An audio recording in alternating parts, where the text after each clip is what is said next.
explode me. Give it all to me. Give it all to me. Explode me. Explode me. Give it all to me. Give it all to me. Give it all to me. Give it all to me. Give it all to me. Let me give it all to me.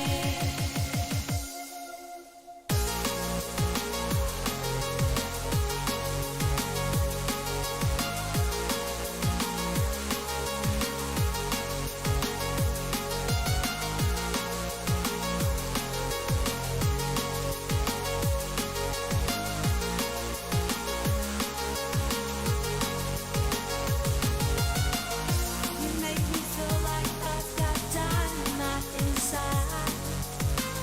You make me feel so free. I can't wait till you're here by my side. Light that fire in me. Give it all to me.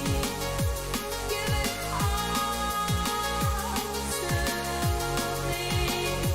Give it all to me. Let me give it all to me.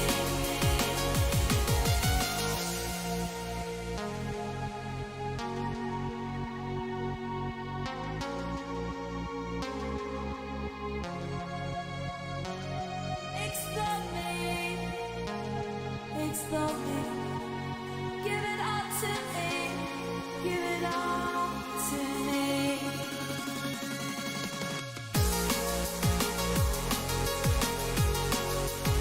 First,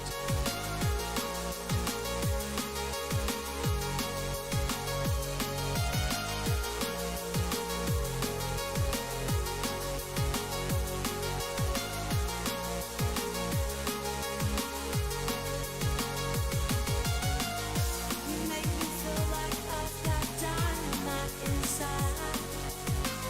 You make me feel so free. I can't wait till you're here by my side. Light that fire in me. Give it all to me. Give it all to me. Give it all to me. Let me give it all to me.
Everybody get up, it's the party song.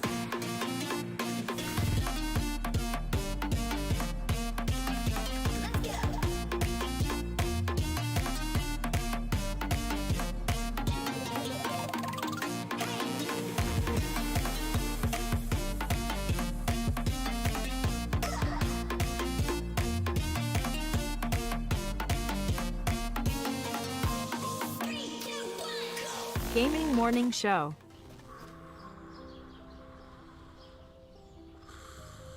Ah, the sounds of morning. Early in the morning, Birds singing. gotta feed the donkey. The sun peeking above the When you horizon. feed the donkey, The gentle nudge from your morning alarm clock. this is what he says.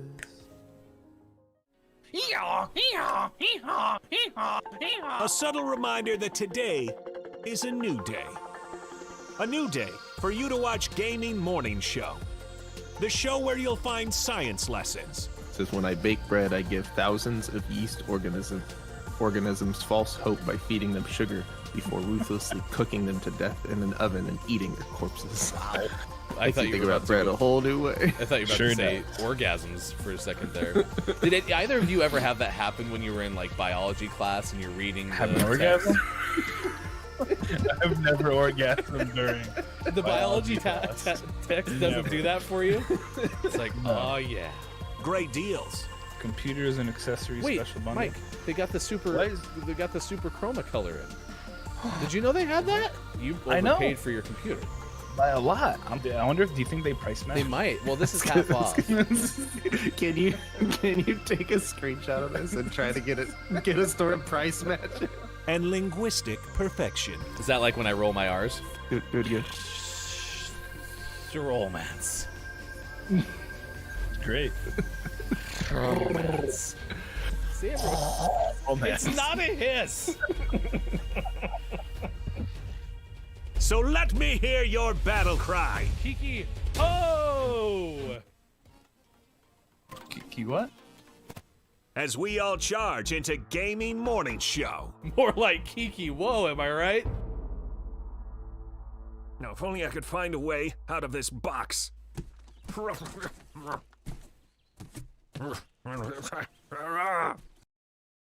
I'll catch up. 'Cause GMS starts right now. Morning, gamer. It is Tuesday, October 12th, 2021. Thank you for being here wherever you may be. Facebook Gaming, Twitch, YouTube, Twitter. It's also a possibility that you're at gamingmorningshow.tv. If you're there, you found our website. And maybe the golden ticket. Have you searched around?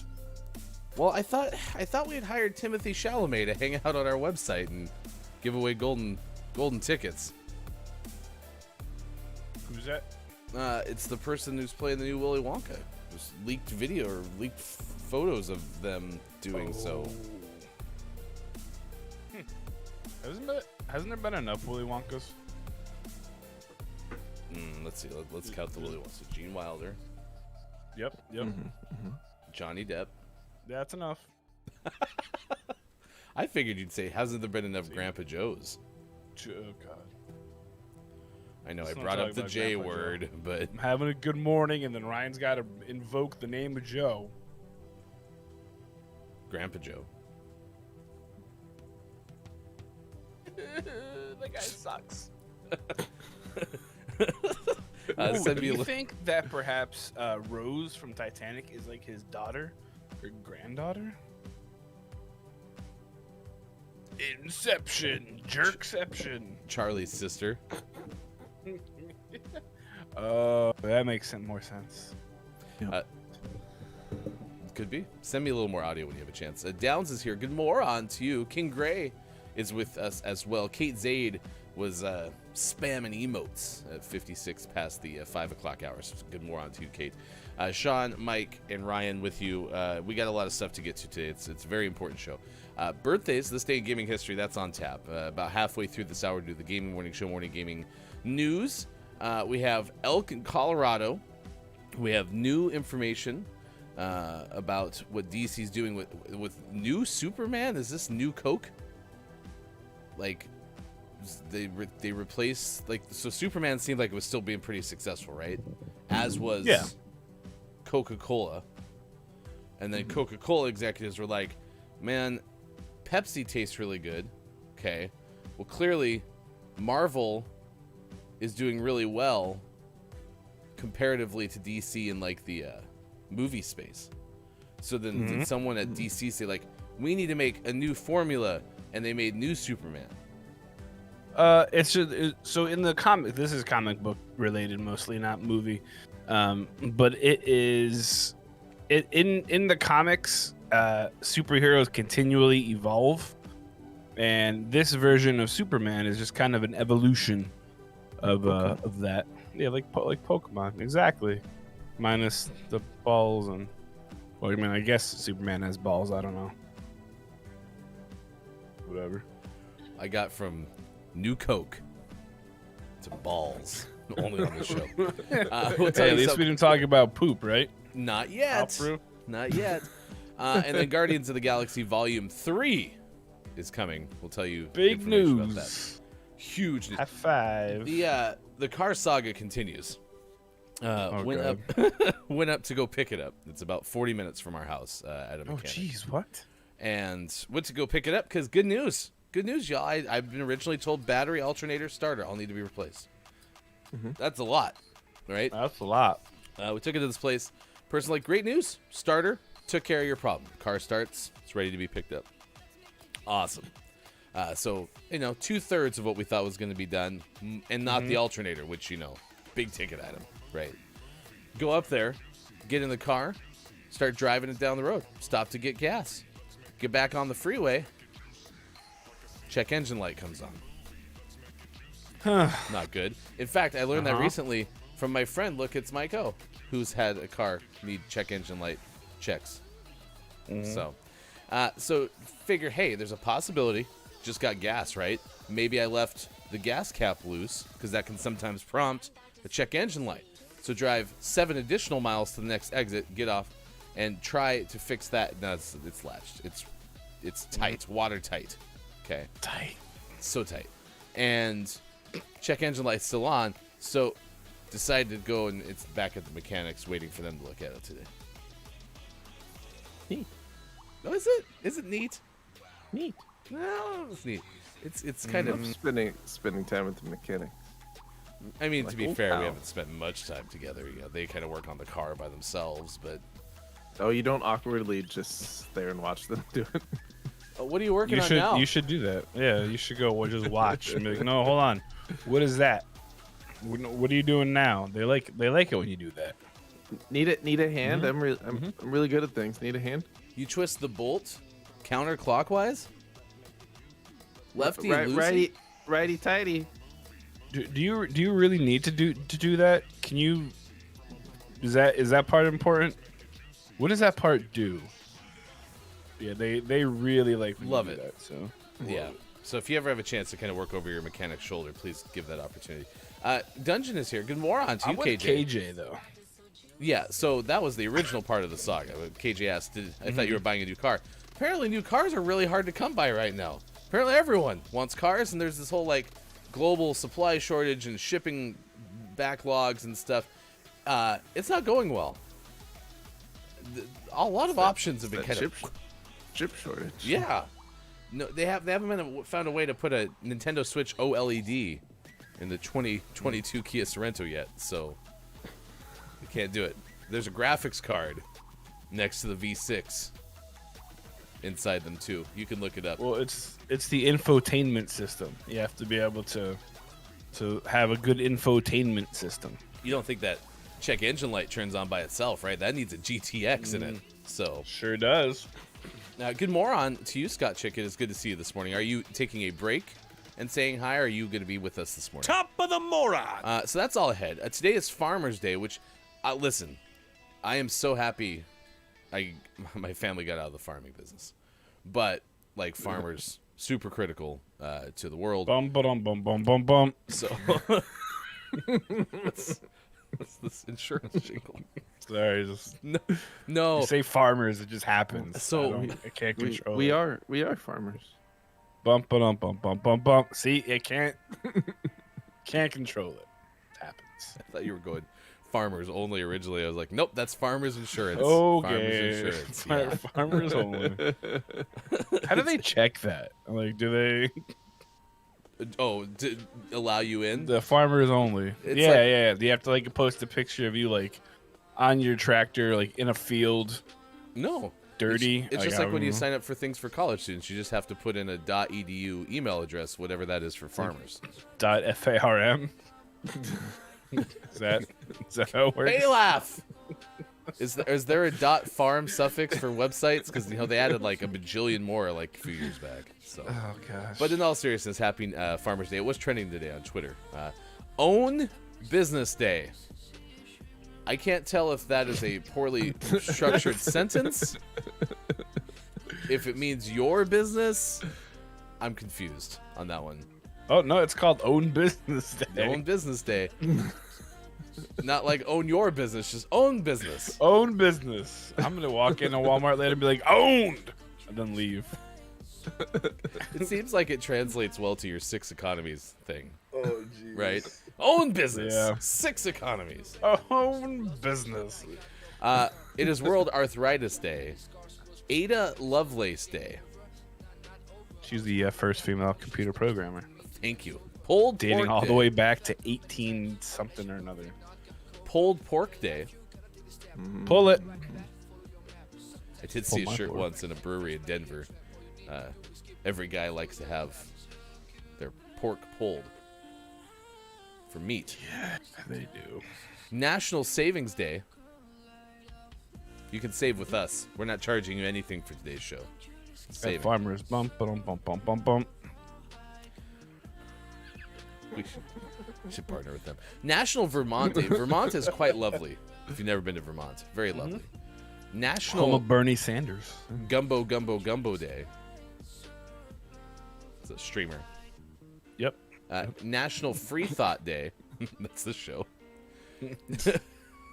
And of course, today's day of the day, which is Face Your Fears Day. So today we're gonna get Mike on an airplane. That's not gonna happen. Come on, Mike. It's fine. I'm sorry, I'm busy. I have to wash my hair. You have the most washed Face. hair on the internet. Elbows. Gotta wash my elbows. Head, knees, and toes. Yep, sure do. Oof. And so with Face Your Fears Day, we're asking you, what is your biggest fear? And what were you afraid of that you've improved upon? Not suggesting you've had to get over it. What's something that you've improved upon with fears? So, everyone is afraid of bees. I mean, I'm clearly not the only one. Deathly afraid of bees. And I haven't worked on that at all. I still suck at it. My biggest fear is saying a short phrase and then having someone sing a song afterwards. Like if I go like, "We are farmers." Bum, bum, bum, bum, Oh, bum, we bum. got it. It happened again. Just keeps happening to me. I can't make it stop.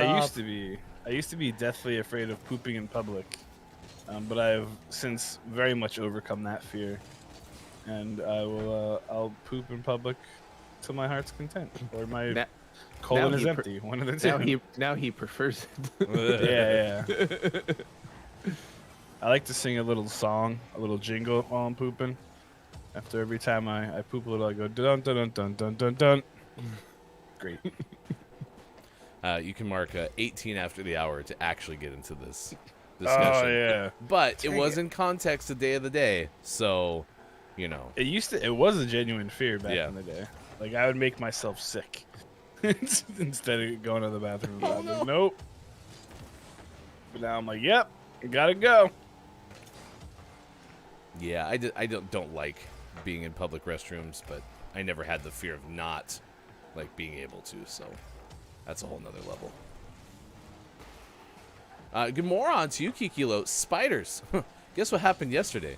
So I'm sitting here in the garage. I'm leaving. I leave the garage and I walk back in to get something else.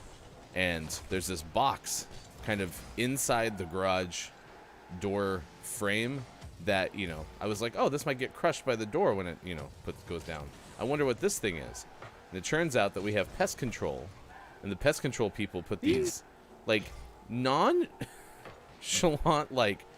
paper cardboard boxes with spider bait in them just sitting on the ground. And I'm like, my children are going to pick that up and be like, what's this? I mean, luckily they could Shake both it, it's read. fine. But I had my finger in there being like, what's this? Oh, it's spider bait. Okay. So I licked my hands clean and everything was fine. Did you touch your feet first? Of course. Before I read my 103,000 emails. That's ridiculous to me. I figured today I could go through and tell you some of the people who are sending me emails and kind of prove that we're like past the point of no return unless I spend like a week unsubscribing. So, good moron to you, Dandy. It's good to see you. Good moron, Dandy says. Kiki said, I've improved on it by hiring Super as my spider killer. That makes sense. You should let them outside. Don't kill them. They have a role to play in our society. Yes, let them outside. Did I mention we just put up spider traps in my garage? I almost put my...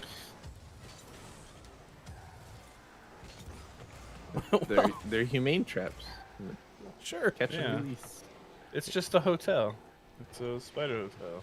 Well, to be honest, like, my wife was the one who works with the pest control people.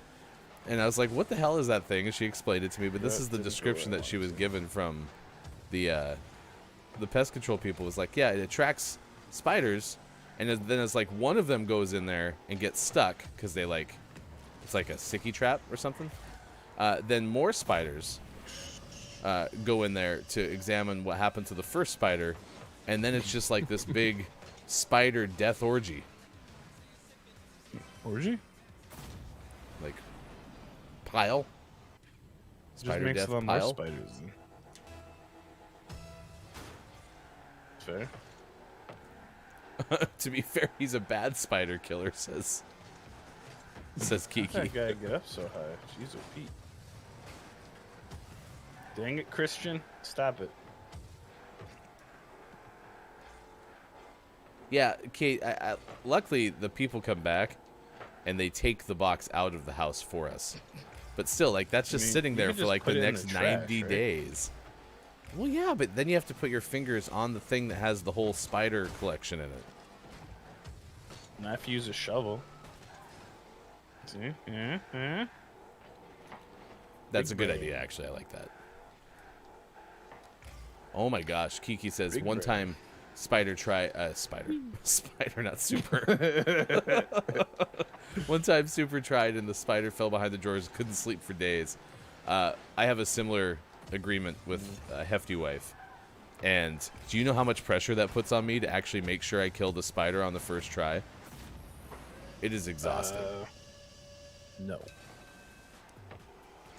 Seriously. See, if you just tell her that it's dead, you're good. No, but remember that story we had about looking over your mechanic's shoulder? Yeah. It's a supervised death. Can't kill it herself, but needs to supervise me killing it. Well, you just need to create a diversion then. You're like, yep, it's dead. I'll try that next time. Yeah. Good God, there was an explosion over there. I killed the spider now. You did notice the mini explosion over there, correct?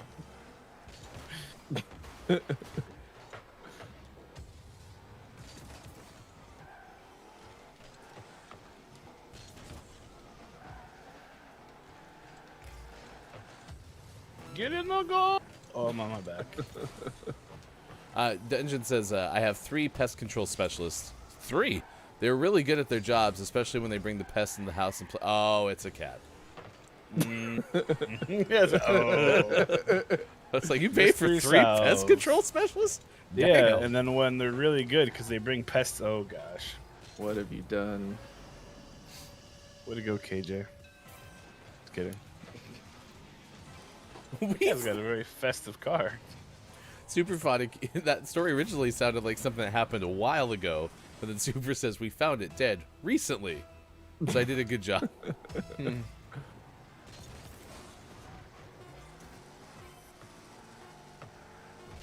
Quick, go to the goal. No, not that one. No, fudge. Losers! 624. KJ mentioned that. Kate said, I have an exterminator come 4 times a year. That's what we have too. We have quarterly pest control service. What? It only costs $0.25? Yep. Yeah, we saved with farmers. Bum, bum, bum, bum, bum, bum. Are we gonna get sued for doing that? Like, are we gonna get a cease and desist? Lawyers. Please stop doing the jingle. Why is everything that we have, fulfillment, HR, lawyer, Bob, why are they all over there? I don't have that much office space. Well, because there's a wall on the other side, so Yeah, they're definitely not the other way. it's Tim. All right. It's 9:24 on the East Coast, 2:25 now for those watching in the UK. KJ said, I'll say, though, this year we only have 3 bird, 6 moths, and 1 butterfly. Last summer it was like 14 birds. Do you have a death count from Arturo? just It's uncountable. Oh, no. It's just a constant stream of small animals at my doorstep. Snakes? that's nice of him. Oh yeah, he gets in trouble for killing the snakes Why? because my kids like the snakes. Oh. They're just little garter snakes, and Well, my until kids one like of to them, catch them latches on. and hang out. And Arturo brings them to the front door and plays with them. They get really mad. It's also not helpful that you have a front door camera, so all these deaths are recorded in real time. That's fair. Yep. What sadistic thing are you on? Well, we'll talk more about fears on the other side of the news. Scott Chick said, would you like to borrow Oscar for a couple days? He's a master protector from the spooters. I will say this, the little trap things that I referenced apparently are supposed to catch the giant house spiders, so y'all, Spencer Frank's days may be numbered. So I just want you to know that, the GMS spider. So, Oh no. rip. Oh no. All right, let's get Run. the news. Informed about video games. And to do that, we go to hashtag video game expert. Here's Sean. Good morning. It is Tuesday, December. Oh no, October 12th, 2021. Wow. This is your gaming morning show, morning gaming news. There was a 12. I got real confused. Christmas is days away, apparently. We've talked a lot recently about special custom Xbox Series X consoles because there seem to be a lot of them coming out recently. Well, we have 2 more. And those are celebrating Nickelodeon's All-Star Brawl. Yeah, we'll do that. And one is SpongeBob, which is perfect because it's a big rectangle, and it looks like SpongeBob. So it checks out. Although it's kind of weird because on the controller there's also a SpongeBob face, but it's slightly askew. And so the right joystick is one of his eyes, his pupils. Oh. And it looks weird. I don't know. I don't like that as much. But the console itself looks pretty spot on. The other one is Ninja Turtle themed, and has Leonardo right on the front. It's pretty good. Pretty good. Had to be Leo. It's always Leo. Guy sucks. So those are pretty fantastic. These Sorry.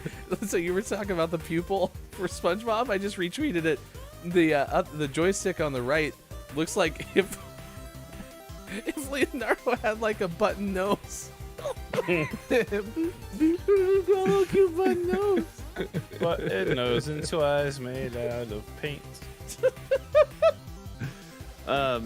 So you can't buy these consoles, unfortunately, but you can win them. And to win them, you have to follow the official Xbox Twitter account and retweet one of their tweets. The link that we provided, it is available there. The contest begins right now and wraps up on the 24th of October at 8 p.m. Pacific time.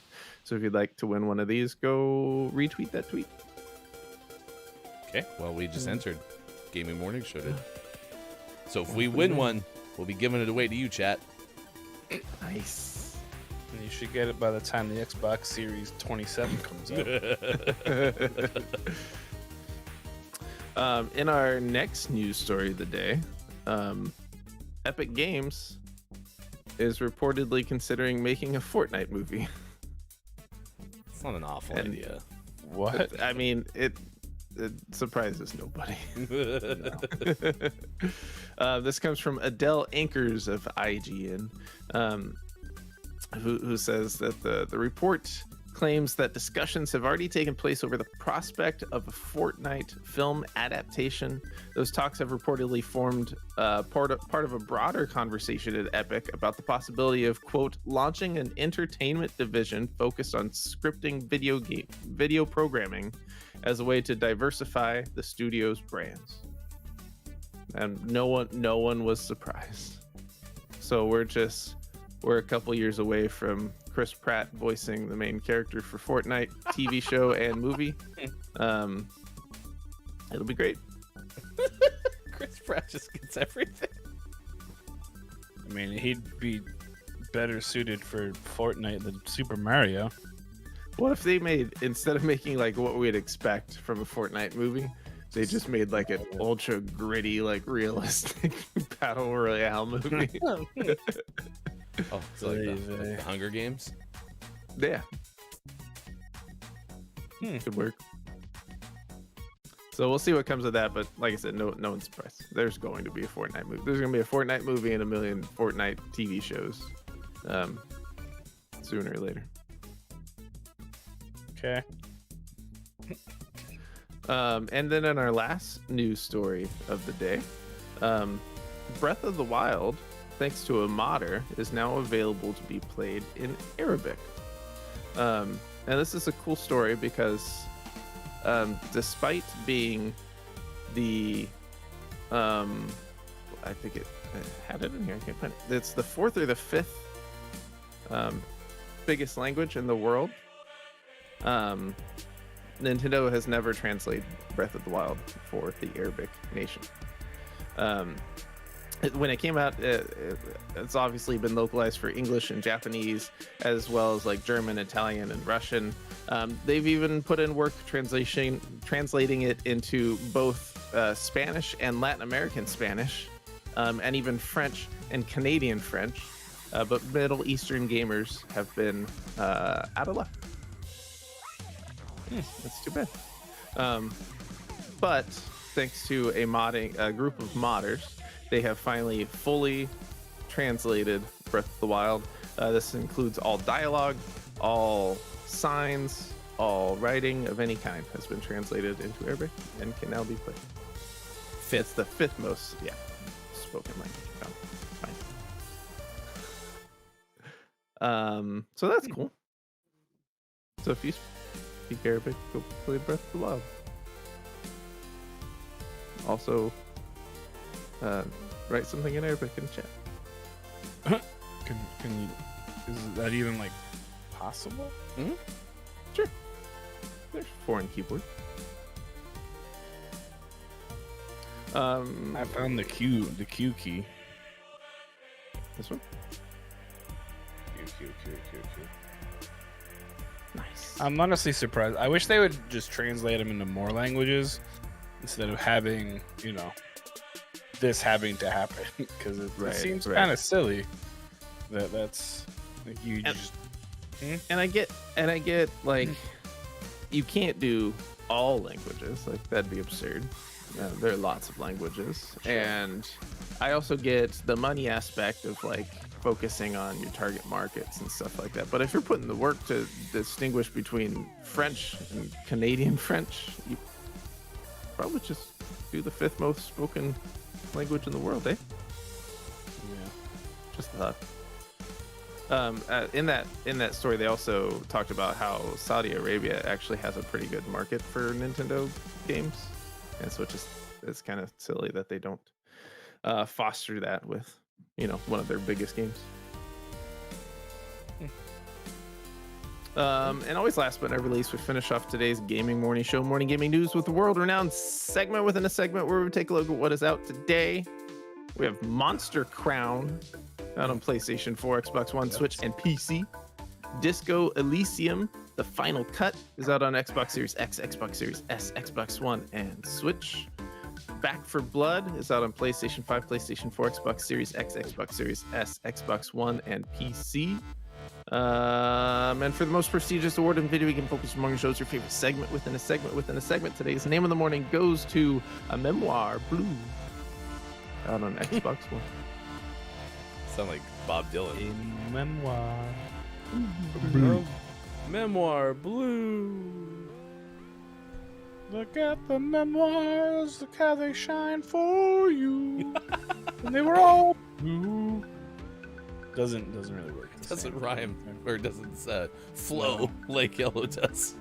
Yeah. We were talking about Coldplay yesterday on Kiki's stream. Oh my gosh. Yeah, maybe this is it. I mean, that one I found, Sean, standard Arabic, right? Fifth most number of speakers in the world. But then Kate says has so many dialects, so maybe that's part of the thing too. Is it's difficult to incorporate all of those dialects? Maybe. I'm just trying to figure out the reason why, because there's 274 million people listed on this chart that speak standard Arabic. So it seems like a lot of people that you could serve. It's just strange that that's not something that's a thing, you know, or at least sell mod, baby. You want to make money, right? $5, sell a mod pack that translates it into a different language. You get, you know, a few thousand people to buy that. You're making your money back without a problem. Like, I'm sure money's not a shortage for Nintendo. They're like, oh man, times are real tough these days. We can't be spending extra money. I can only buy 2 yachts. Chip shortage. You know, ship. Ship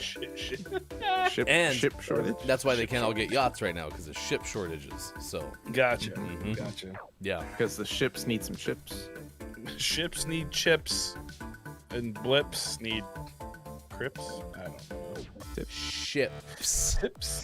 Ships. P. Congratulations to 6. Memoir Blue, out today for Xbox One. Just Xbox One though. That's where you can find it. Isn't Back for Blood a pretty big game? Like, that's a big deal, right? Yeah, this is is the It's huge. spiritual successor to Left 4 Dead. It's the team that made the Left 4 Dead games back together, making a new game. It's the Back 4 Blood, Left 4 Dead. It's basically the same game, just not officially. What's spiritual successor? It's not an actual it's not an actual sequel to, because it's not the same developer and publisher. It's just the team that was at a different developer publisher made their own, and they made this game. In spirit, it's Yes. the sequel. Gotcha. Yes. We're learning something. Just a sec. Great. Good morning to you, Papa Paws. It's good to see you on Face Your Fear Day. So, number one fear of mine, of course, is bees. We think we all know this, right? I don't really know if I have a fear, though, that I've improved upon. So I'll try to ponder that before the end of the show. Do either of you either have a biggest fear or a fear that you have improved upon? Of course, Mike told us earlier about restrooms. I don't like tight spaces. Have you improved on that? Yeah, I only stay in big spaces. It's much better. Oh my gosh. So is that like me saying I just try to avoid where the bees are, so I never go outside? My fear feels much better now. Is anyone afraid of boy. heights? Oh, okay. Is that the whole I think it all airplane ties thing? into the flying Okay. thing, you know? Yeah, that makes sense. So you would never do like the glass walkway type things? You know, I probably would. So it's weird, right? There are some times where I'll be at an extreme height and it's not as bad. Like Megan has terrible heightophobia or whatever the heck it's called. To the point where if we're like on a third, so we went to the Missouri State House and it's got this really big, beautiful like rotunda, and Megan couldn't walk to like the edge to look down to see it because she was like freaking out. So, but for me, like if I feel secure, I think I'm good. But I can't. I think there's like flying. Just I'm not in control, so I can't control my security, if you will. Acrophobia, fear of heights, according to WebMD.com. Acrophobia. No, having a heart attack. Let us know, chat. KJ said, I don't know what my biggest fear is. I have anxiety, so at some point in my day, I'm probably afraid of something or everything. Papaphobia said, "Will never improve on my fear of heights." Yeah, heights, not a problem. Jumping from them, attached to a bungee cord, that one I'm not so interested in. It's very specific. Well, like skydiving, I'd be more inclined to do that. Like I know Sean has. Wait, what? Yeah, because at least there's, like, I don't know. It feels like there's more time to figure it out. Whereas, like, bungee cord, like, if 1A fails, I don't know if you have time to get to 1B. Does that make sense? Whereas, like, Kinda, yeah. you jump out of the airplane, you have at least 2 parachutes. So, Yeah. Hopefully. but I also want to do hot air balloons, and, like, when those things go down, there's not a lot of plan Bs, so they just don't go down that often. Yeah. Yeah, Fair, I Papa. I guess. mean, if I knew it was about to happen, maybe I just have a heart attack on the way down. So, I'd poop, more likely. all right, let's There's talk. someone below me would be very, very unhappy as well. Are you skydiving naked? Are you Winnie the Poohing it? No, but it'll find its way out. It's just Oh no, what happened to Mike? But he pooped on me. I don't. it'll be Whatever. a power poop. It's like the Ah, poor just person on shoots the out. ground who gets pooped on by a pigeon. That's gross. But then, could you imagine Mike? Well, what's the what do you think the terminal velocity of poop would be like? Could that be deadly? You know? What's wrong with that bird, Mom? What's going on in Colorado? Oh my There's a gosh. tire and an elk and a neck and a whole bunch of stuff. This is according to SF. Wait, SF Gate. This isn't a Ben Hooper story? No, it's not actually. It wasn't even on UPI. I've been very disappointed with Ben the last couple of days, but it's fine. It's fine. Ben's taking some time to be. Spider. Yep. Just thought so. However, there's in Colorado. There's a very unhappy elk. Thought he had a new trend going on, but they ruined it. You know why? Well, that's because wildlife officials in Colorado say an elusive elk that has been wandering the hills with a car tire around its neck for at least 2 years has finally been freed of the obstruction. The 4.5-year-old, 600-pound bull elk was spotted near Pine Junction, southwest of Denver on Saturday evening and tranquilized, according to the Colorado Parks and Wildlife. Officers with the agency had to cut off the elk's 5-point antlers to remove the encumbrance because they couldn't slice through the steel in the bead of the tire. Excuse me. We would have preferred to cut the tire and leave the antlers for his rutting activity, but the situation was dynamic, and we just had to get the tire off in any way possible, Officer Scott Murdoch said. Murdoch and fellow officer Dawson Swanson, wow, that's a name, estimated the elk shed about 35 pounds with the removal of the tire, the antlers, and the debris inside the tire. Wildlife officers first spotted the elk with the tire around its neck in July of 2019 while conducting a population survey for Rocky Mountain bighorn sheep and mountain goats in the Mount Evans wilderness.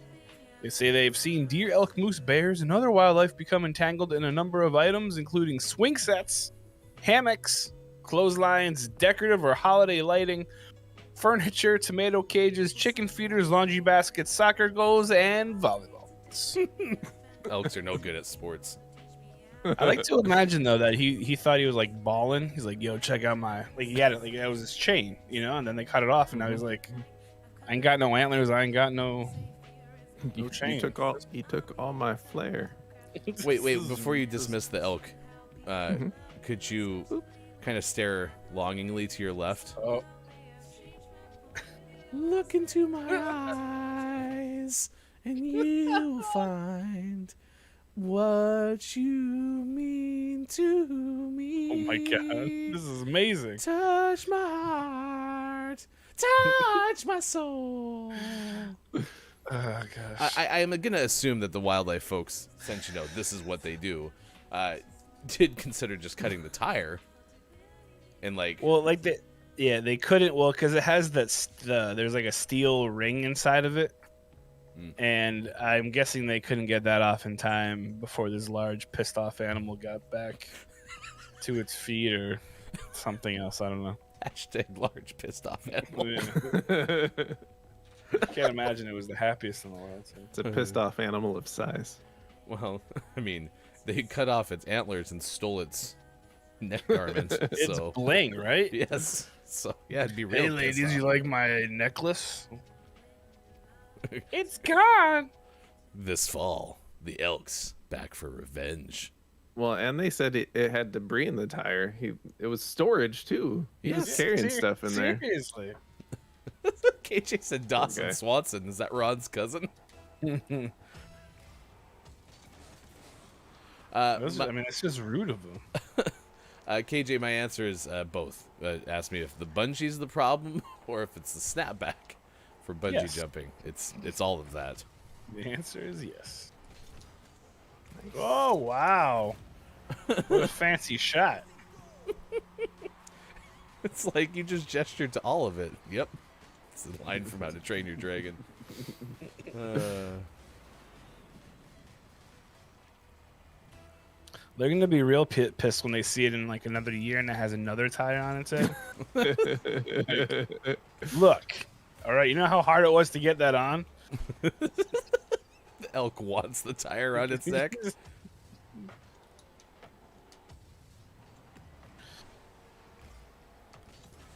It was my whole persona, man. What a save! Isn't that like what was it? Samson had the hair, right? Yeah. Yeah, maybe that was this elk Samson moment. That guy's name is Sweet Jeebs. That's pretty funny. As Jeebs? Excuse me, sir. I have a question. So you really switched gears there real fast, and so I was like, wait, Samson was known as Sweet Jeebs? I was so Yeah, confused yeah. for a second. Now I'm with you. It's a car's name in the game that we ourselves are playing. That guy. Sorry, that guy. Yep. Sure enough. We'll figure it out. We do love coffee chat. If you ever have any coffee recommendations, send them our way. I also have a P.O. box if you ever just want to literally send the coffee our way. We are told by one look it's Mike O that we should be checking our mailbox soon. Well, it'll just come to your house. Okay, so. that was my next question. I use the house address. Yeah. Okay, that was cool. By the way, if anyone would like Ryan's home address, I have Venmo and PayPal. $100. You too can figure out where Ryan lives. I'd save your money and just search the internet. Or just ask Ryan. Probably save a couple dollars. Sorry, not to undercut you, Mike, or anything, but you know, just give me. I had this whole plan, man. Yesterday, you got done talking to Megan. You're like, "This is our new business because it is own business day, correct?" Exactly, own business. It's my own business. And that's what you came up with, really excited about. And here I come, going Kind of no. blackmail, but not really. That's a kind of blackmail LLC. What? What's your new business? It's in sales, kind of. Kind of blackmail. Don't worry about it. When you want to get into blackmail, but you're not ready to take the full plunge, kind of blackmail blackmail. LLC. From the makers of Kind of Blackmail, it's kind of extortion. Find us on the web at kindaextortion.com. .net. Oh, Downs, they haven't gotten the social security numbers yet. It's just addresses right now, but just yeah. you wait. No, it's coming soon. Most of social security number. Get you the last four. The rest, good luck.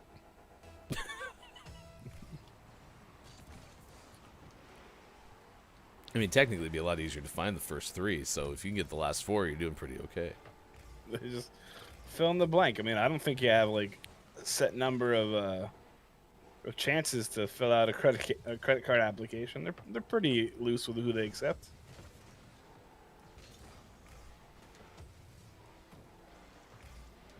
Oh no. Oh, I think these guys know what they're doing. well, all four of them. Yeah, gotcha. Yeah, that was ridiculous. Oh, that was Downs' favorite song. Look at that. Bryan Adams, that's the way to Downs' heart. I had that tape from Getty. For some reason, the gas station gave out Robin Hood tapes when you like filled up when I was a kid, and my parents filled up the tank and got a Robin Hood tape, and I listened to that song. I forgot that was from Robin Hood. My brain went to the Three Musketeers movie with Charlie Sheen and Kiefer Sutherland.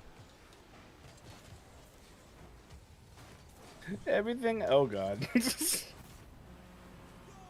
Man, there was one instance before I scored that own goal where like no one hit the ball for I don't know 6 or 7 it's your tries. turn.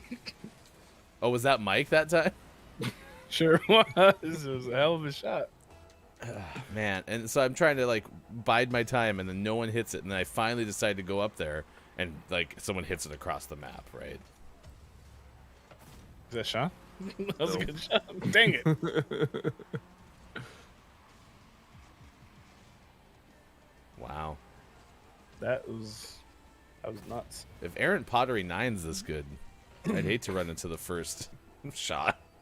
What do you want to concede?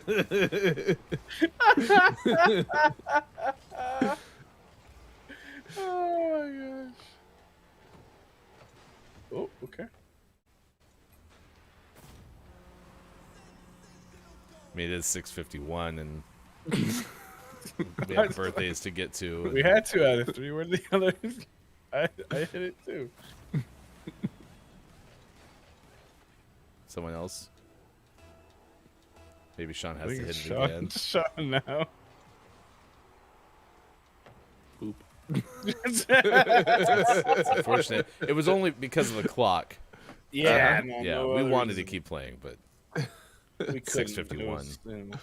Gotta keep the show moving. It's 9:51 on the East Coast. It's 2:52 now for those watching GMS in the afternoon. Let's do birthdays this day in gaming history. Next hour, we'll have a top 10 list for you as well in sports. That's all ahead on this edition of Gaming Morning Show. Birthdays this day in gaming history, brought to you by Farmers. Bum bum bum bum bum bum. This is just, we're just doing this now, chat, for our pitch. So I'm going to send that into Farmers and let them know that this is what they could expect if they decide to back Gaming Morning Show. So we have our jingle built in. So. And then they're gonna be like, "Are you gonna keep doing this even if we don't give you money?" And we're gonna be like, No. probably. That'd be a horrible business plan on Own Business Day. Today, Hugh Jackman turns 53 today. I thought he was older. Or younger. I don't really know. Mike was just certain he wasn't 53. Yeah, exactly. I was like, what? How is he There's 50? no way This is Hugh ridiculous. Jackman is 53. Not a chance. Oh, he's 52? Okay, I can live with that. 54? Sure. He was definitely not 53. Hugh Jackman's played a Wolverine in the X-Men movie. Also was B.T. Barnum in The Greatest Showman. Who was he? P.T. Barnum. Gotcha. For what it's worth, in these pictures, 51-year-old Kirk Cameron is in this image, and I think it's like, it looks like he's really tall in this. Like, it's almost like a distorted image. It's an odd photo. Yeah, well, he's a guy. He's an odd man. He's very can't think of a word without saying something mean, so I'm not gonna say it. He's not nice. Just a second, I gotta look up something. But he was on that show. With Alan Thicke, who's dead. Growing Pains? Is that what it's called? Sounds right.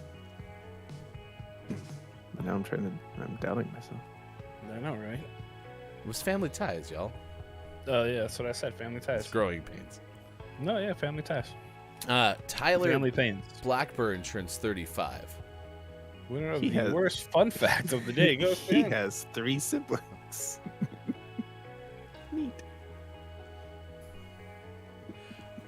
Actor Marcus T. Paulk is 35 today. Starred as Miles Mitchell on the UPN sitcom Moesha. Wow. Oh, and Peter! Josh Peter Hutcherson, Malloy. Hutcherson is 29 today. Did you know that he's best known for his role as Peter in the Hunger Games film? Man, did Cleveland.com just take October 12th off or what? Yep. Also, other fun fact, they didn't write this one, but Josh has both a mother and a father. Wow. Hey, did you finish the birthdays for today? I thought you were supposed to finish the birthdays for today. Oh, no. Well, quick. I imagine, like you said, Megan's a teacher, right? I imagine this is what, like, bad essays are like. Yep. I would imagine. Yep. So I was an instructional aide for a while, and one of the things that we help teach, and I would help so that we have AL, which is the equivalent of study hall now. And kids would come in and be like, "Okay, can you help me with this?" And you're like, "Yeah, what do you have so far?" And they're like, "Well, I have to write a paper about sharks." And you're like, "Cool, what do you have?" "Sharks live in the ocean." And you're like, "Okay, great, off to a strong start." When's it due? Next class. In an hour. Dick Gregory has a heavenly birthday today. Richard Clayton Gregory, according to Wikipedia, comedian, civil rights, and vegetarian activist. Writings were bestsellers. Gregory became popular among African-American community in the southern U.S. with no-holds-bar wit and sets poking fun at bigotry and racism in the United States. That's according to Wikipedia. 1932 to 2017. Nice. It's also singer Sam Moore of Sam and Dave. He's 86. No word on how old Dave is, though. We'll never know. Not to be confused with Hall & Oates. They're a whole different band. No. It's Sam and Dave. Do you think they ever opened for Hall & Oates? That'd be kind of fun. Sam and Dave opening for Hall & Oates. Wait, Sam Hall? No, not Sam Hall. Just Sam and Dave. Dave Oates? No.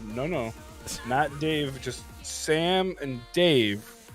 Hall and wait, which one is Hall? It's neither Sam nor Dave. Third base. It's also Dusty Rhodes' heavenly birthday. Those wrestling fans. Bodie Miller's 44. Was Bodie Miller the one who tried out to be like an NFL receiver, or was that the other pretty high Maybe try out to be profile like a kicker. men's Olympic skier? I don't think he ever played football. I think he tried something. Yeah. But yeah. It's Jordan Pundick of Newfound Glory's birthday. He's 40. He's only 42. Wow. Went to a Newfound Glory concert one time. Just once. Yep. Cool. Yeah, Good Charlotte was there too. It's Yeah. Fiddler's birthday. You don't see that very often. Fiddler Marty McGuire of the Chicks. 52. Bodie Miller signed a 1-day contract to play baseball for Canadian American League. He went 0-2, 2 strikeouts.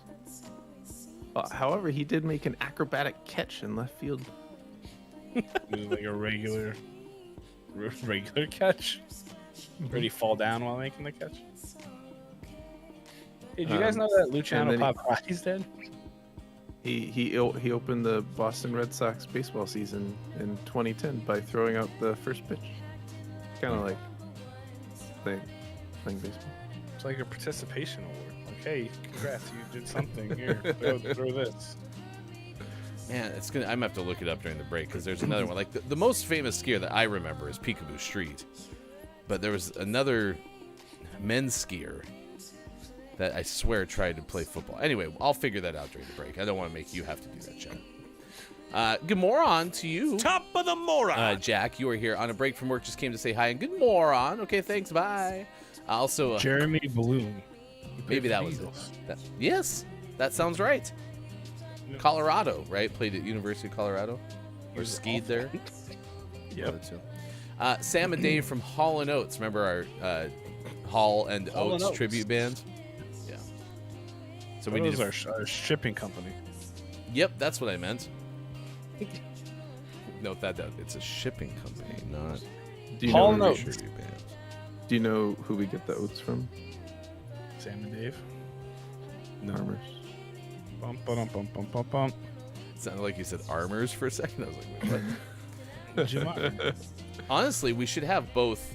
We should have both Hall and Oates be a, shipping company or whatever. But then on the weekends, they're a tribute band. Like, you have to have diversification in your assets, Oh my right? So gosh.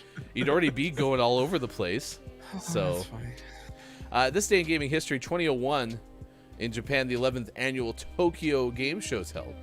Sega shows Virtua Fighter 4 for the PlayStation 2. Pew pew. Oh, and Microsoft showed off the Xbox that day, too.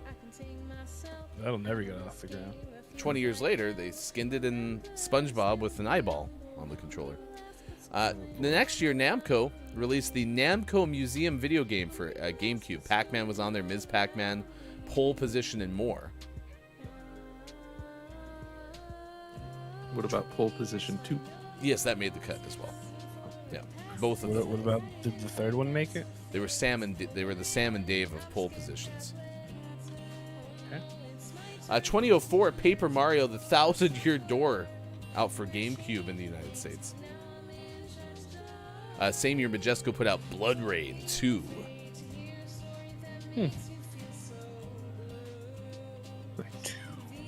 The sequel. Back for more blood. And then FIFA Soccer 2005 came out in 2004, as someone proposed yesterday. Madden Soccer Soccer. 2005. So, Probably the same game they put out in 2004. They just changed the number. But new rosters, Mike. Yeah, and there's a story mode now with Alex something. 2010, 2K released NBA 2K11, which was Ooh. later known as Madden Basketball 2K11. Good morning. Welcome back, King Gray. You said panic at work, and my brain went to panic at the disco, but I'm happy you're back. And then Quiet said, like, the only Paper Mario I've ever played. I've never played a Paper Mario. I'm afraid of them. They're fun. It's Face Your Fear Day. Do you really both have to go? Me? No. Okay, thank goodness. Sorry, 'cause I didn't change it from yesterday. Yeah, because I'm sorry. sitting there, I'm like, that looks exactly what you wrote yesterday, but I'm like, there's no way you have to go. You're always all day on them. It's Tuesday. Yeah. You know. Thank goodness. Because we might be out without Sean for a while, too, so I'm sad about that. So, all right. Wait, hold on. Never not on for life, Poppy. Poopy. And what's mine say?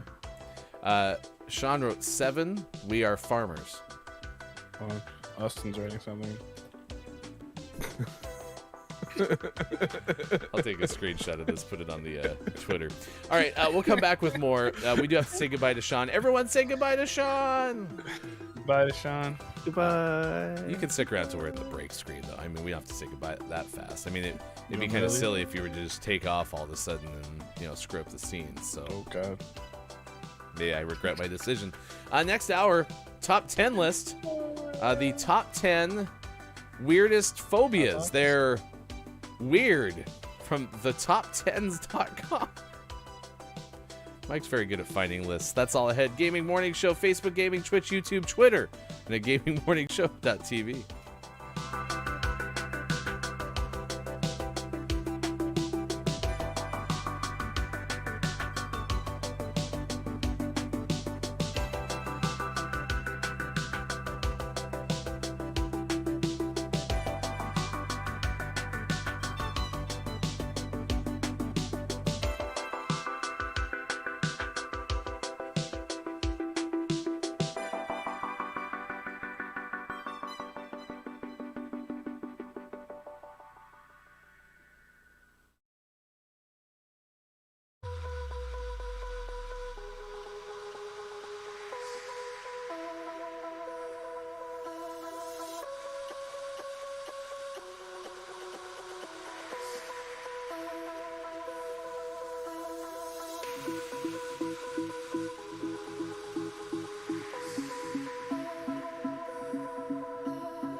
Join us for GMS After Dark with Look, It's Maiko.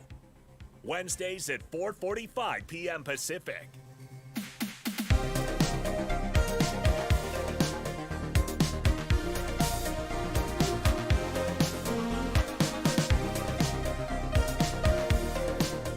Coming up on Gaming Morning Show, List of the Day, and Sports. Find GMS on Facebook Gaming, Twitch, YouTube, and GamingMorningShow.tv.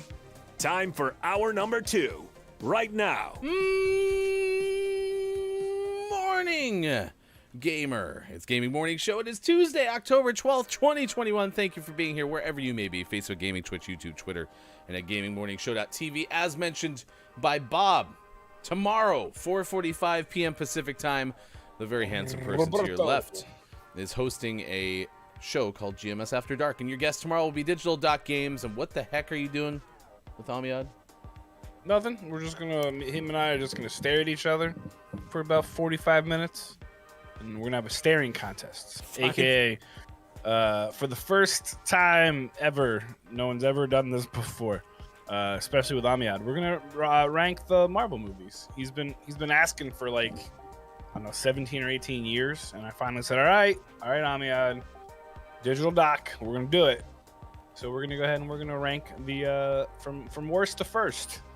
In Amiad's awful, terrible Marvel opinion. Is this gonna be like those S tier, A tier type things? Or are you doing literally like 1 to like literally through 578,000? what's the worst, what's the best? Wow. And I already know he's got some hot takes. The fact you can cram that into a 90-minute show is impressive. That's tomorrow. Well, there's some movies you just say, this is the movie, it sucks. Next. Next movie. Next Yeah. song. It's like the one-note song from Tenacious D. Yeah. Next song. I will admit that if you and Amiad did have a staring contest, you'd be looking at each other like Sean looked at that elk earlier today. That was pretty cute. They're a very nice couple. I think they have a future. Good moron. It is good to see you, Wu Dang Pig. Thank you for stopping by. We're doing fine. Today is Face Your Fear Day, so we're asking you, what are you most afraid of? I am most afraid of bees, all of them.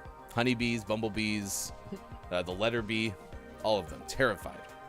Yeah. It's unbelievable how scared I am of them. Oh my gosh. I really want to see you walk towards like something with the giant letter B and then just like duck. You know, like, oh gosh. there's a bee. Sorry. What are you doing? Oh. It scared me. I was worried. B. You saw that. It Where? almost got me. Where? Terrifying. And then we're also asking you too, what were you afraid of that you've improved upon? I just don't think I have a good answer to that question. It's going to be one of those things. We're going to sign off at 9:01 a.m. Pacific time, and it's going to hit me. I'm like, oh, I should have said this. Man, Woo's got to come in here with like a real answer. Bees are, excuse me, bees are a real answer, okay? B. Uh-huh. Listen, a lot of people are afraid of failure, so, yeah. That's... I'm used to it. It's fine. Listen, I have that one instinct or skill or whatever. Like, I love failure. I love trying something and having it just go to hell. It's one of my favorite things in the world. Because you learn so much from it. I really do believe that. So, yeah, I understand Wu Dang Pig. If it was the inverse of that, that's tough. And scared to talk in front of people.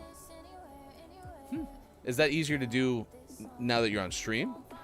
Or has that not changed in terms of like being in front of people?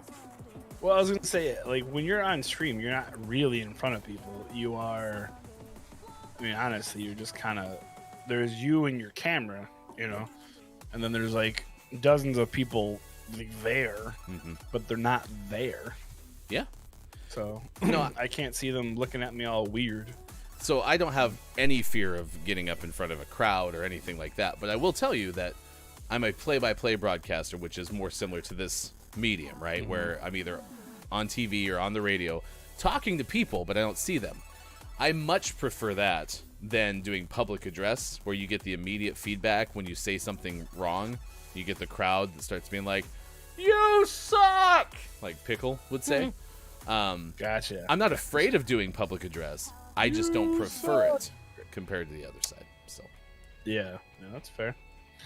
Yeah, no, I get it. I mean, I get, if I'm in front of a group of people that I know, like, I'm pretty comfortable speaking. And if I'm doing something for work, I'm really comfortable speaking. But like, if someone puts me into like a party, like I'm garbage. Unless obviously I drink a lot. But normally, yeah, like I'm not very good at like mingling, I guess. Mhm. Would be the correct thing. Which no one believes because people are like, you're so social. It's like, I mean, in safety. Yeah, Yeah. no. Listen, I mean, I didn't know that about you. So had we gone out to a thing, I'd be like, "Why is Mike being so quiet?" I love strangers, like conventions and stuff. That is my jam. Like walking up to random Ryan people doesn't and be know like, stranger danger. "What brings you here today?" Well, see, and that's the thing, right? Like, depending on where we are. So a couple years ago, I did Indiana Comic Con with a friend, and I helped him work his booth, and I had a blast. Like, I talked to everybody, and I was able to give out some stuff for my podcast and just chatting with folks, and like in that realm, like I did fine, you know. When I worked at camp, we used to have to do camp fairs, and that, man, you guys are really good at hitting the top of that thing. It's almost like it's me.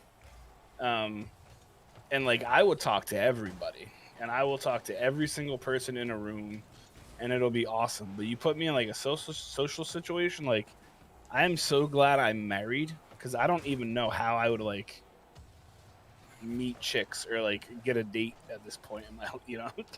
So it's like, hi, I'm Mike. Okay, bye. You know, it's awful.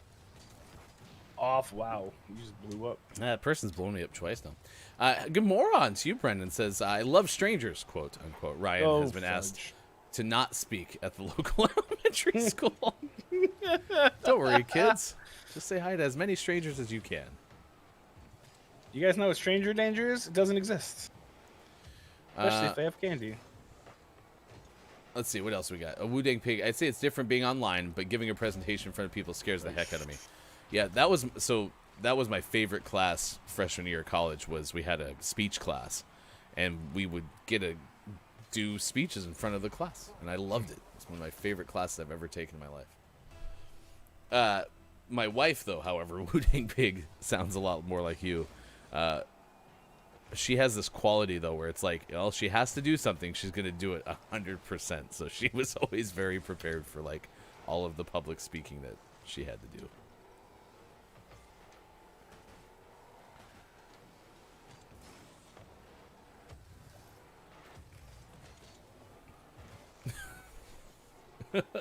Papa Paws, tell me I'm wrong, and you hit them with, "You can't handle the truth." Is that a public address? That's from some movie. Well, that's what is it? A Few You Good can't, Men. Jack Nicholson, yeah. You can't handle the truth. I guess, yeah. You could try that with public addressing. For some reason, I thought you missed a golden opportunity for a public undress, but I mean, that's just an everyday thing. Someone once told me just imagine everyone naked. And I was like, why? I'll just get naked. that's what Works out Down just the same. suggested. So Yeah. Just, if I'm just nude, then we're set. Oh, I missed the ball and the guy. And again. I kicked the ball. KJ says, "If I am knowledgeable about a project and I need to present, I have no problem. If you stick me in front of people to talk, I will lose everything. My ability to stand, speak, and sometimes breathe. Not out of fear, really, just overwhelmed." Yeah, you described that in the first hour, too. You know, brought up just, I think, more like general anxiety, correct? As opposed to necessarily fear. Anxiety is poopy caca. I hate it. Yeah, I mean, most of my anxiety comes from, you know, kind of, you said earlier, like, the things that you can't control or the things that are harder for me to understand. Namely medical stuff. Just made this whole pandemic a whole run. Ooh. What an assist. Here's Kate, though, so answering the question, what were you afraid of, that you've improved upon? Kate no longer kills the small spiders. See?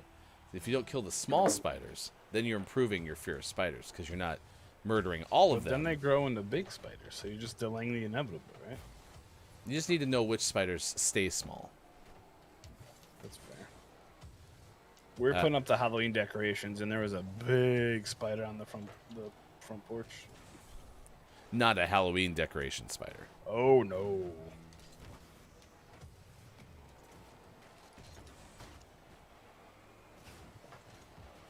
Oh, you butthole! Sorry. That was like the shot of shots. Mike's real mad. I might score. Get in there. Get in there. Let's go. Yeah, way to go, Merlin, with the assist.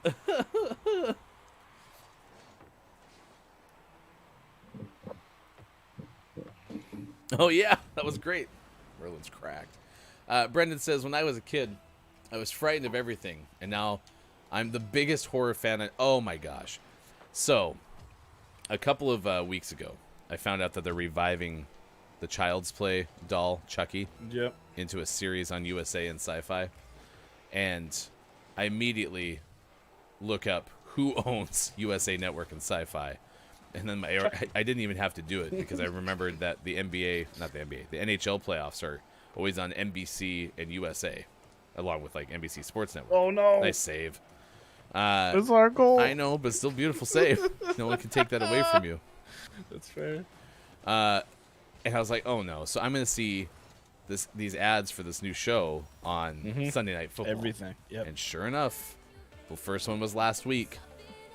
And so then I'm scrolling through IGN to try to find one of the Gaming Morning Show Morning Gaming News tweets. Sure enough. There it is. Damn doll's on there too. I figured something would be. Listen, this is the Halloween thing, right? Halloween horror movies, right? You figured it would be over, right? And it's never over. This thing has been around for 30 years now. Which is funny because it's not even like good. Like, how do you get so much mileage out of a murderous doll? And not even like a good murderous doll. It's a dumb murderous doll. I've only It's ever. funny, like. Oh, okay, sorry. No.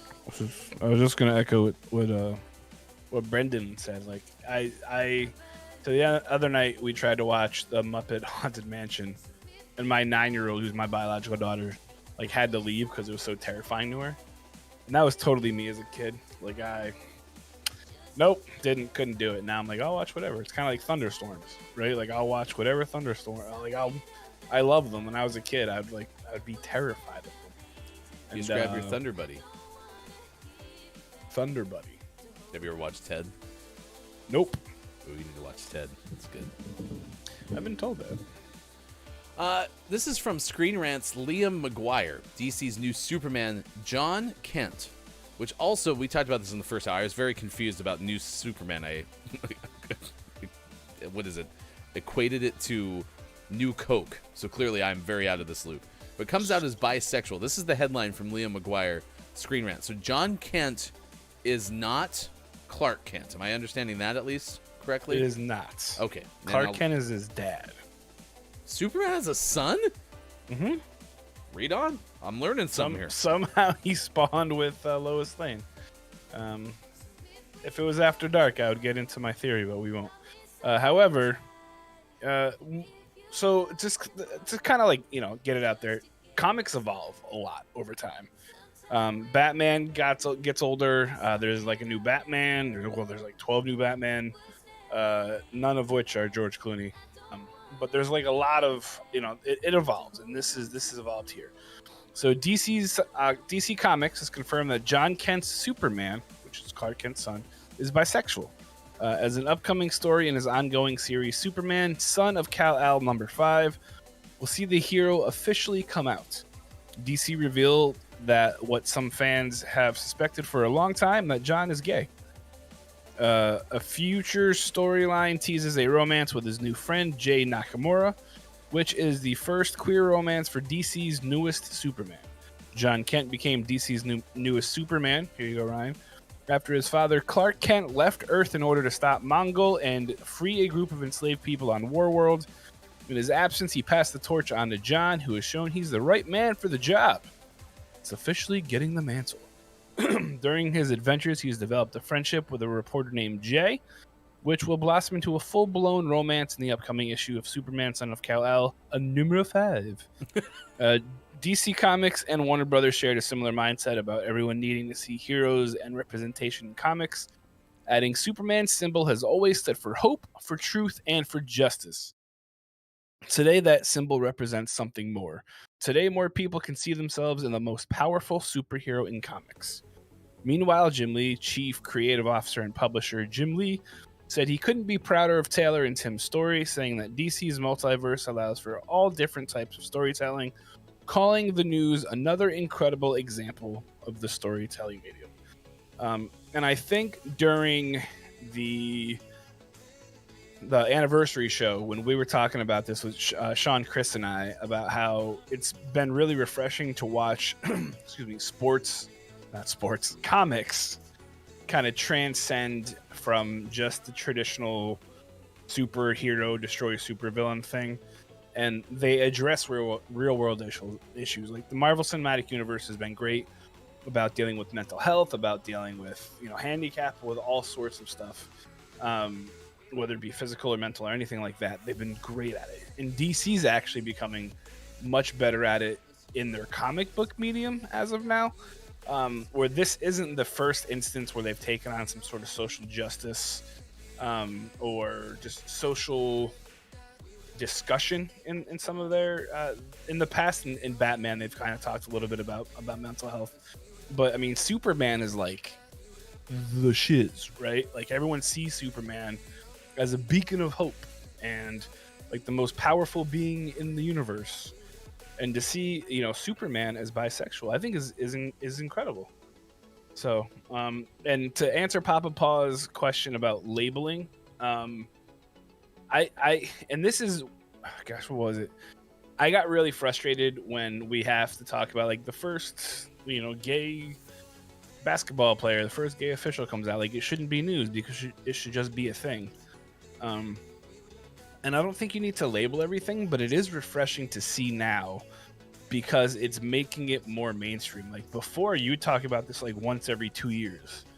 And I feel like this is the 6th or 7th time we've talked this year about like a mainstream, like fictional character coming out as something other than just, straight, heterosexual, white, whatever. So I don't think we should have to label everything, but I think right now we do, just to show like, hey, like it's normal. It's not the exception to the rule. It is what it is. So, Brendan says the only make the B team come out: Robin, Superman's son, Aqualad. It's progress. Maybe one day a character will just be gay, and it won't be some revelation. It'll just be part of the character's life. I do want to tell you too, Brendan. When I read that, I read Robin, Superman's son, and I was like, wait, Robin is Superman's son. Then I realized, it was a list. So I'm on board now, but at first I was like, I really am out of the loop.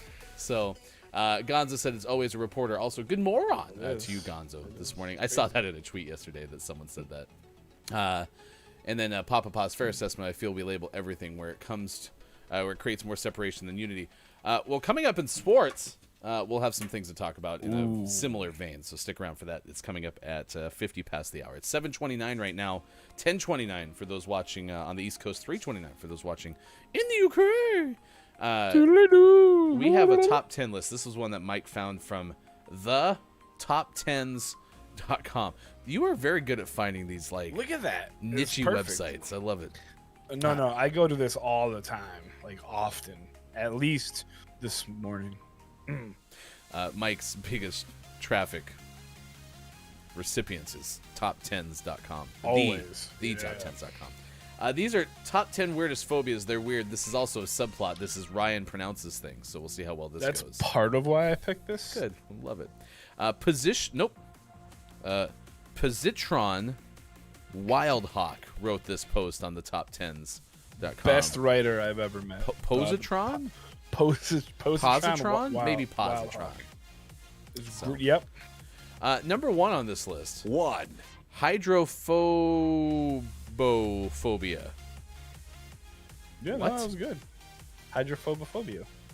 Why is there 2 phobia? Just keep going. You'll find out. All right, so people are scared of people who are scared of water. But are they scared of water? Wait, so this is Okay, I just want to point out this list is from thetop10s.com. It is written by a username. I just want to point that out. I don't even know if any of these are real. It could be.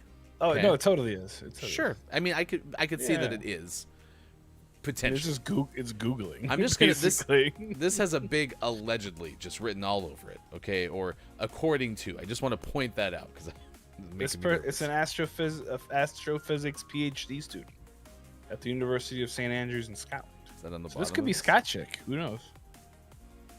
All right. Anyway, hydrophobia. It's the fear of people who are afraid of water. 2, The next one is phobophobia, which is fear of fear itself. So I realize that there's just a lot of quotes after these. So yeah, aren't you just inflicting the fear on yourself then? You're basically cause your own misery. We're doing great. 3, All right, this is my favorite.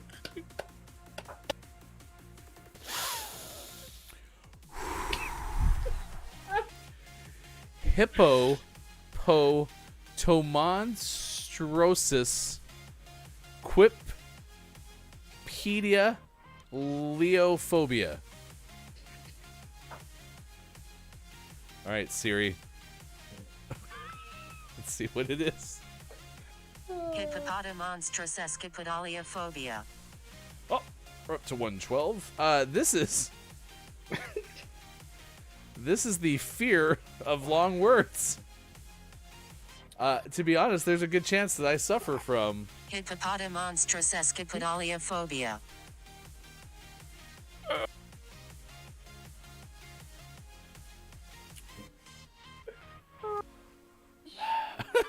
what the person wrote. I have hippopotam. They started the word, and then it goes. You keep speaking. In the meantime, I'll go grab a cup of coffee. When I come back, I'll finish what that is. Yeah, actually, I mean, Oh my gosh. I probably have the fear. I'm more fearful of phonetics, though. It could be a very short word, but the phonetics scare me. So, yeah.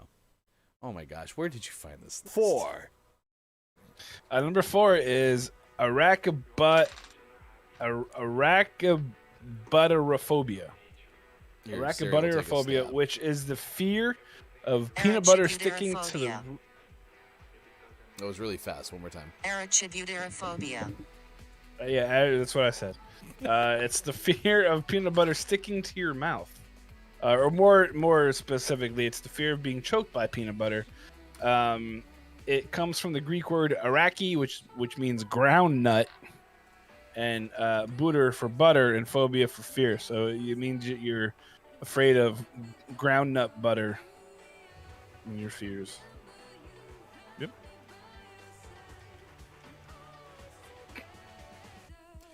Number 5. Anna 5, no. Oh.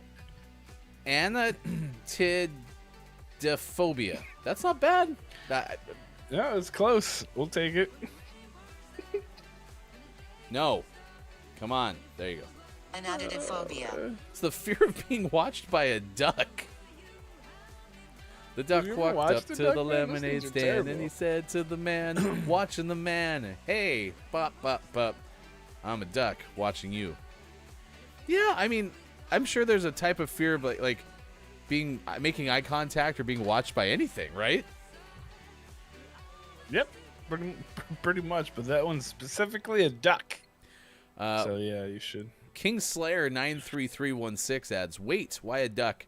Why not like a bear or something more dangerous? Don't piss off a duck. You don't want to see a duck angry." 6, Ducks are terrible. Number 6 is panophobia, which is the medical definition of panophobia is a condition of vague, non-specific anxiety, aka it's a generalized fear. So the fear of everything. So panophobia means that you just sit in your house and don't do anything. I did it! Look at this! 7, Autophobia. Get wrecked. It's the fear of oneself. Can you imagine being afraid of yourself? Like, Look in the mirror, be like, ah! I mean, actually, B. sorry. What? I thought I saw something. I mean, honestly, though, like, this is probably something that people suffer from, and I can't even imagine. Like, I'm thankful that that's the case for me, that I just, like, I don't have to deal with something like that, because I just couldn't imagine. So. 8. Papaphobia, which some people might think it's about dad, but it's not. It's about the Pope. Papaphobia means you're afraid of the Pope. The medical definition is a pathological fear of the Pope. So you're afraid of the Pope. I mean, at least that one. I mean, are you afraid of the Pope on TV? Because otherwise, you don't have. You should stay away from the probably. Vatican. And What if he comes through the TV? You know? after 7 know? days. Yeah. 9. It's the worst. Luposlipophobia. I think I nailed that one. I Thank think you. I think it's good. Luposlipophobia. Nope, I didn't. It was luposlipophobia. The fear. This is what this says. I'm reading verbatim. The fear of being pursued by timber wolves around a kitchen table whilst wearing socks on a newly waxed floor. It's a very specific fear. I'm beginning to believe this list less and less and less. Why? It's a 1, I mean, it's a 0. real thing. Yeah, no, it's like a legit thing. That's crazy. That's. I mean, it's really stupid, but it's real. I mean, I get. You know what? I'm sorry. It's not stupid. If you have the Dr. Lupo-lipophobia, I'm sorry. Dr. Lupo. Dr. Lupo-lipophobia. And finally, triskaidekaphobia, which is it's an extreme superstition regarding the number 13, or if you're just afraid of the number 13. There are some folks who are very, very concerned about the number 13, and they avoid it like the plague. The plague. How do you feel about the number 13? Are you one of those people who are like, oh, Friday the 13th is the worst day of the year, or do you just not care? I don't care. Boy, do I got a screenshot from where I paused this video. It was at the start of this list, and it's where I just had realized I have to say all these. It's a great screenshot. They'll be going on my Twitter later at WatchGMS. All right. Well, I think we're up to technically 112. No, I got some more in there. Let's go 115 just for funsies. So 115 for the mispronunciation counters. 174,823. I think it's somewhere around there. Someday I'll have as many mispronunciations as I have unread email. Oh gosh. All right. Thank you, thetop10s.com, for that maybe kind of true list. It's now 7:38. Thanks, Glitterhawk or whatever his name was. Their name was, I guess. Good moron to you, Calaf. Thanks for checking in for work. Finally, it's good to see you. Top of the moron. Yeah, the one with the Timberwolves and the socks, that is a very specific phobia. Very specific. Papa Paws would like to point out the one about being afraid of the Pope is not, though, being afraid of Papa Paws, though. So. Papaphobia. See, that one actually sounds really, really legit. So, Papaphobia. King Gray said, I would love to see how you pronounce my last name, Ryan. Everything goes... No, look. It's Gray. Gray. There, nailed it. Duh. Jeez. Give me a challenge, Gray. I mean, my gosh. I laugh in the face of danger. The fear of positivity. Nice. Uh-oh.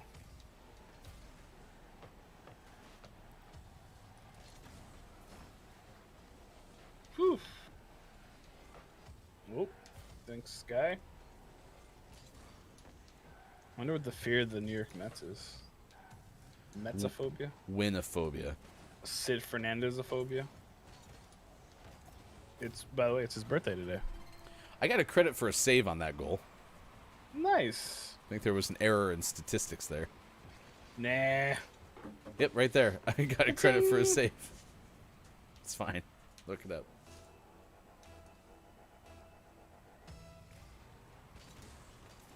Did you hit the links this morning, Kyle? Is that why you really... I checked the voicemail, Kyle. I don't remember seeing calling in and saying anything. Again, Kyle, it's not that you can't go golfing and you can't take time off. It's just that you never let us know ahead of time, and that's There's a procedure and a policy. I mean, we can give you page 18 in the handbook again if you need us to. I mean, we've already had you re-sign it after your first Did he sign it morning. last time? Yeah, we both sat in the office with him, remember? Yep. Oh, oh, our guy left. It's all right. We're down 2 goals and the guy left. All right, let's figure out what we're gonna dock K-Laugh for the miscue today. Beep bop boop, beady boop bop, beep boop beep. Beep bop boop boop boop beep bop beep boop boop beep bop. Ding. Looks like we're gonna take away 40% of your pay for today. Sorry, K-Laugh. 6 economies. Yeah. Sorry. Do hope, however, that your golf was worth it. So. No, Brendan, this is an anonymous discussion. We're referencing an anonymous employee. Yep. We're making us all better as a team, as a unit, an absolute unit. You're only as strong as your weakest link, and right now it's Kyle. Not to point any fingers, though. Not to say it's specifically Kyle, but it's Kyle. It's not specifically Kyle. It's just definitely K-Laugh. Yeah. That didn't work. HR is dragging. No. Oh, excuse me. Brendan said that it's going to cost Kyle 2 hopes and 1 dream. So. Yes, Kyle. 2 hopes, 1 dream. Not 2 girls, 1 cup. 2 hopes, 1 dream. That's the next trend that's going to be out there. Terrible. Sorry, I invoked that. Yeah. Do not Google that. Are you? Wow. Okay. Please do not Google that, especially at work. K-Laugh, your we've had motion enough. is denied. Enough. Yeah, enough. You've gotten like 4 raises.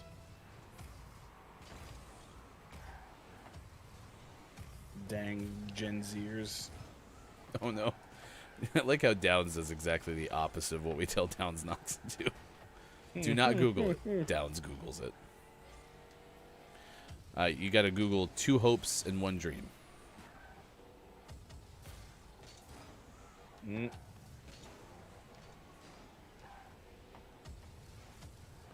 So I'm back. I still feel good about this game. I feel a comeback coming on. Cracked. He's cracked. Nothing, Kate.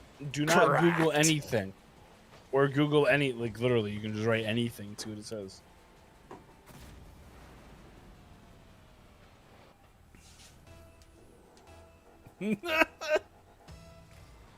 Who's staying? Yeah, I don't Are know you if telling Kate's. Kate to stay wholesome? Yeah, I don't know if Kate's doing the wholesome thing. Yeah.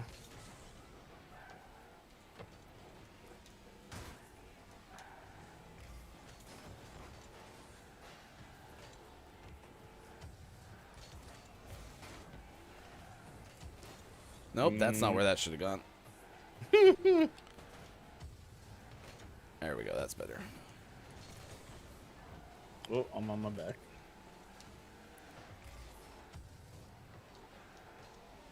Top result was Busta Rhymes. Busta Rhymes do a rap called Two Hopes, One Dream. Maybe? Bus a bus.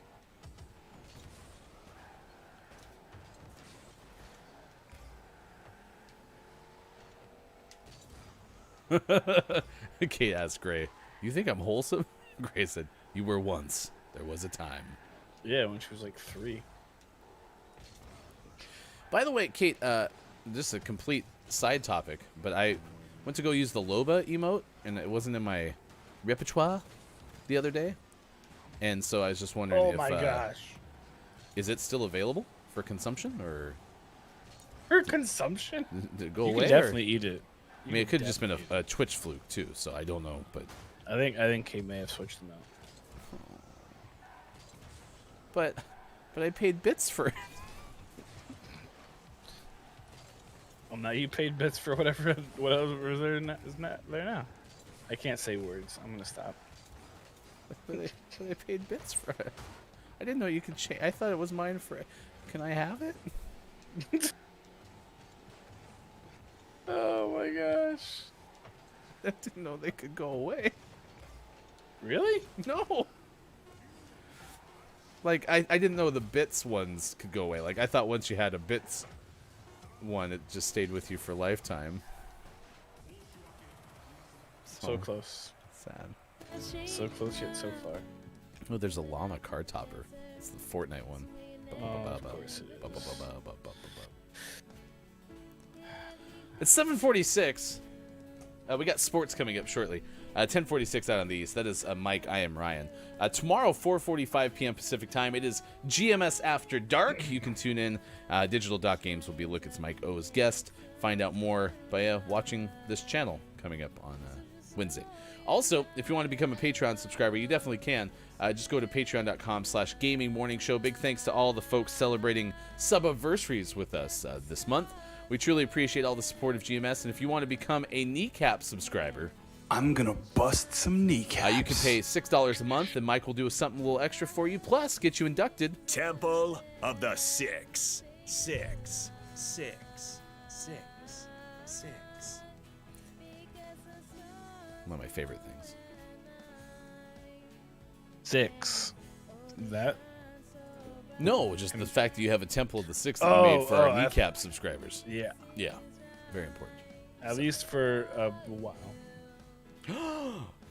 Rumors abound that the Temple of the Six is going away. It costs money. It's fine.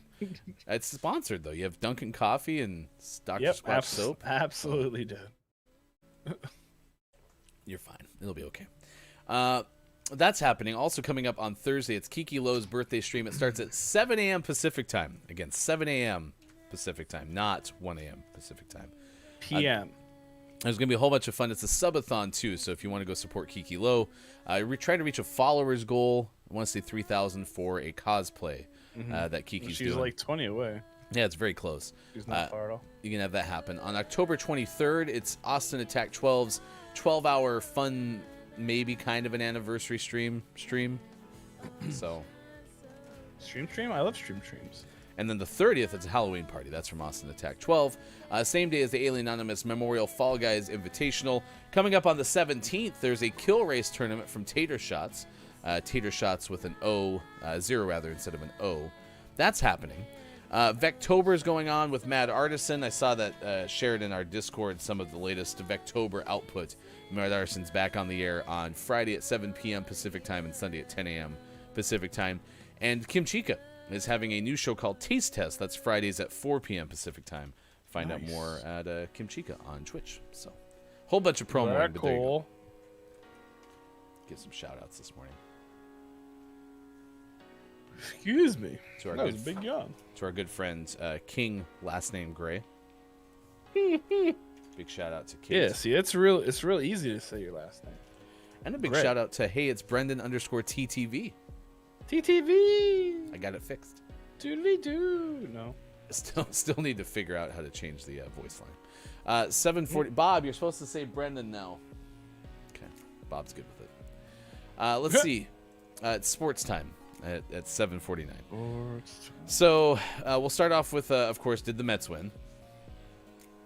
Travel day. Yes. That's correct.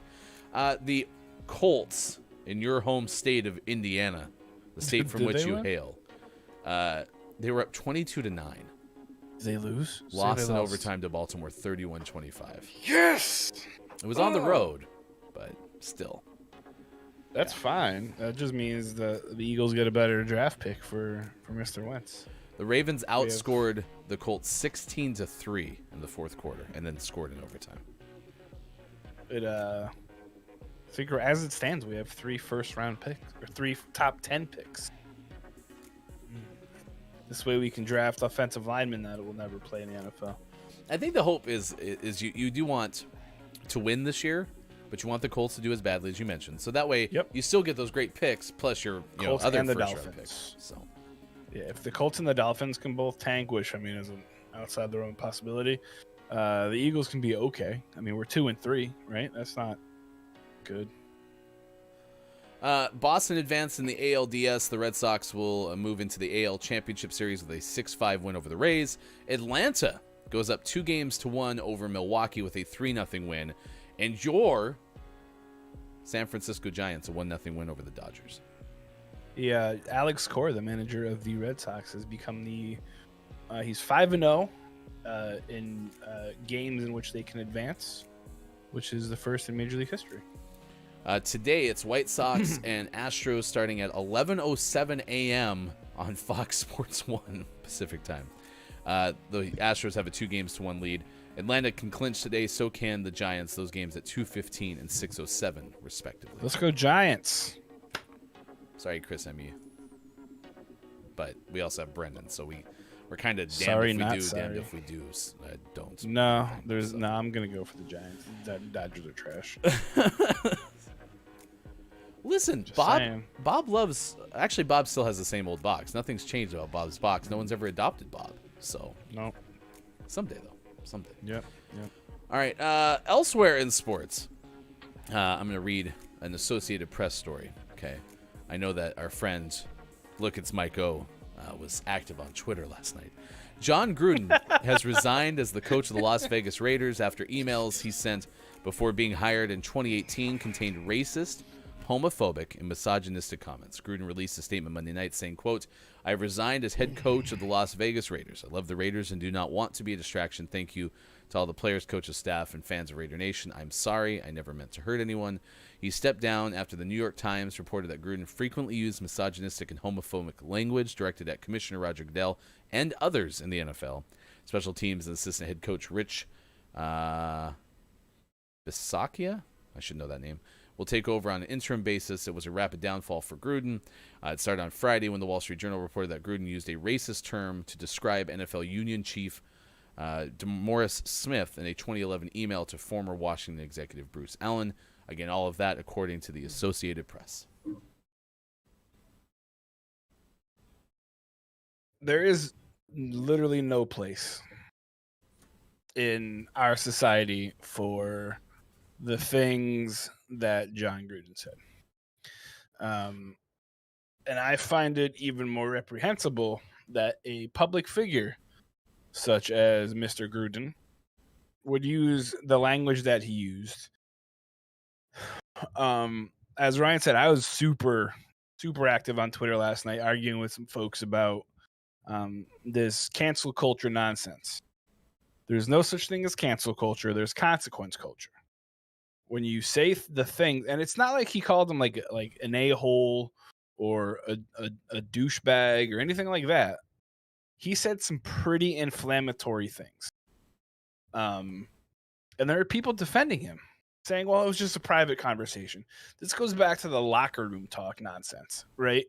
Where it's not the case. There is no such thing as locker room talk when it comes to racists, misogynistic, hateful things that he says. They were terrible, terrible things. And it wasn't on one occasion. It was on numerous occasions. And I'm glad that he's gone. And I hope he's out of the NFL for good. Because it pisses me off that a guy like Colin Kaepernick, who did something, and I'm not a Colin Kaepernick apologist, okay? I don't want to say I don't like Colin Kaepernick as a football player. I could have done without him. Whatever. He wasn't great. I think he got more credit than he deserved. But as a social activist, he is exactly what was needed, and he's done some amazing things since then, right? But for him to be blackballed for having a peaceful protest, yet I guarantee within the next 2 years, John Gruden is going to be an analyst. Hell, he might even get on another team or become, be hired by a team. He is going to be in the NFL in 2 years, if that. Mark my words on that one. But a man trying to stand up against what John Gruden is essentially doing will never play again. John Gruden has no place in the NFL. What he said has no place in the NFL. What he said has no place in our society. And it's absolutely ridiculous that, A, there are people defending him, and B, he's like, oh, whoops, my bad. No, he's pissed that he got caught. He's not apologizing for what he said. He's apologizing because he got caught. And and maybe he'll change my mind and come out and actually be like, hey, I'm going to become better. But I doubt it. So it really pissed me off when I saw this story, and then when I saw people defending him. So. There's a link to Twitter. There's a Twitter moment that kind of summarizes everything with John Gruden. If you'd like to read more, let's close out sports with some more positive news, although this kind of fits Mike's gripe about this being news in the first place. But in hockey, 10 female officials will work games in the American Hockey League this season. That's the highest level that women have reached in that position in professional hockey. So that's some positive news. And in Boston, a pack of about a dozen elite women traversed more than half of the Boston Marathon course together Monday, passing crowds that were smaller than normal but no less enthusiastic. They were greeted by singing and much more. Spectators blew horns and rang bells. There were few Wellis. Well, what the heck? What college is this? Wesleyan. No. It's Wellesley. Great. Wellesley College. Wellesley College. Students at the just add one more. Just what the heck? We're fine. Near halfway mark. Anyway, it was a positive marathon apparently. But this was a story about the 30 months after athletes' last race for the Boston. I think it's the return of the Boston Marathon is what the story is trying to get to. It was a very deceptive headline. It sounded like it was a story about one specific person. Anyway, Boston Marathon. More female officials at the professional level in hockey. That's good. So we'll end with that positive note, and that's a wrap for sports. Speaking of hockey, the Seattle Kraken named their first captain yesterday, which is someone that I'm sure Ryan loves. I do. Mark Giordano Yeah. is the first captain in Seattle Kraken history, which is one of the only times I'll say I appreciate something about Seattle. The Flames left Mark unprotected for the draft because they figured the only reason that the Kraken would go after Gio was for leadership, and that's clearly what they did because they basically made him the face of the franchise. The captaincy is like not a surprise at all. So I'm going up there to watch my first Kraken game December 9th or something, and they play the Flames on the 9th. I have those tickets too, so I'll root for the Flames when I'm in Seattle. But if the Flames are not playing in Seattle, I'll be a Kraken supporter. There you go. I can respect that. I won't buy a Gio Kraken jersey sweater, but I'm excited that he's so beloved already by Seattle. 7:58. All right, thank you for listening to that, letting us talk about that with sports, and thank you, Quiet, for the pronunciation that I'm not going to repeat because I will only just say it wrong and then have to take another mispronunciation counter. So Busaccia. Teddy Bruschi. Next hour, we'll do the Gaming Morning Show Morning Gaming Re-News. Recap the headlines of the day. And then also community games. Mike, what do you want to play? Nothing. Okay. So we'll play nothing. Just kidding. I like the monster one. Don't let the person hanging from the balloons fall into the monster's mouth. That one. Beep-de-boop, Or beep-de-boop. I can just just talk about Dr. Squatch for 10 minutes. I mean, that's It's fine. Diego, the gaming morning lizard. Ba-dum-bum. You're welcome. All right. We'll also play the Moose Book. If you missed it yesterday, the debut of the Moose Book, we'll read it. Listen to it. Coming up next during this break. So that's Mike. I'm Hefty. Thank you for being here. We appreciate it. It is Tuesday, October 20th. Gaming Morning Show, Facebook Gaming, Twitch, YouTube, Twitter, and at gamingmorningshow.tv. We'll be right back. Only you could ever make my tender heart. All right, let's gather round to read the Moose Book. There was a mooster in Worcester. There's a moose loose about the hoose. Shake it loose in your hoose, that moose. I would call it a truce with the moose, maybe spruce up the hoose. Dr. Seuss writing about the hoose in which the moose shook loose an overused spruce. The moose that encountered a truck's caboose is the moose named Bruce. I'm loose, said the moose, Bruce, as he threw up a deuce. Fun fact, Bruce the moose actually starred in Footloose. Snitches get stitches like mooses get looses. Obtuse rubber goose, green moose, guava juices. Goose and Moose called a truce over being loose around Bruce. A moose nuisance is a moosance. You better write about the moose, no excuse.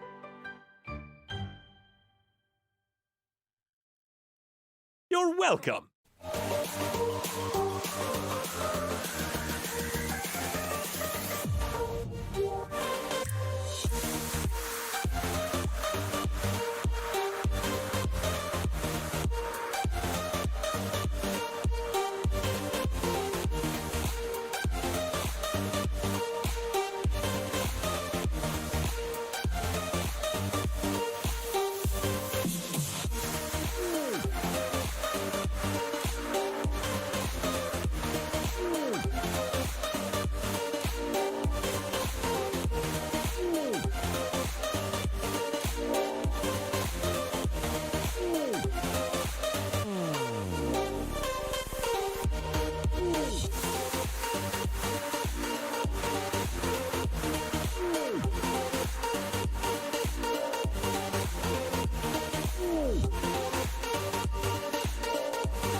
Once upon a time, we were both happy.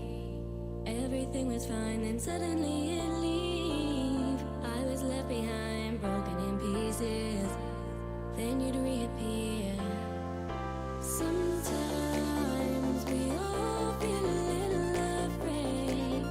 We don't put our emotions on display. But I've gotta be strong. I don't wanna know if you feel it too. Your chances are gone, and I don't need you anymore.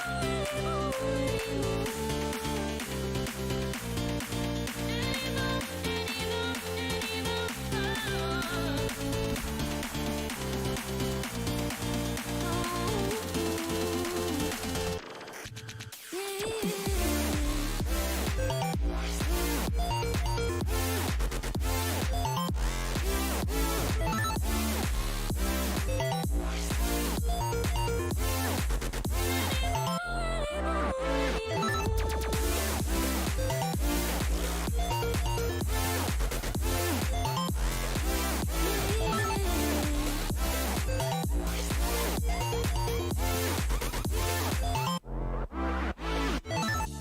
to toe the line, make you wanna stay.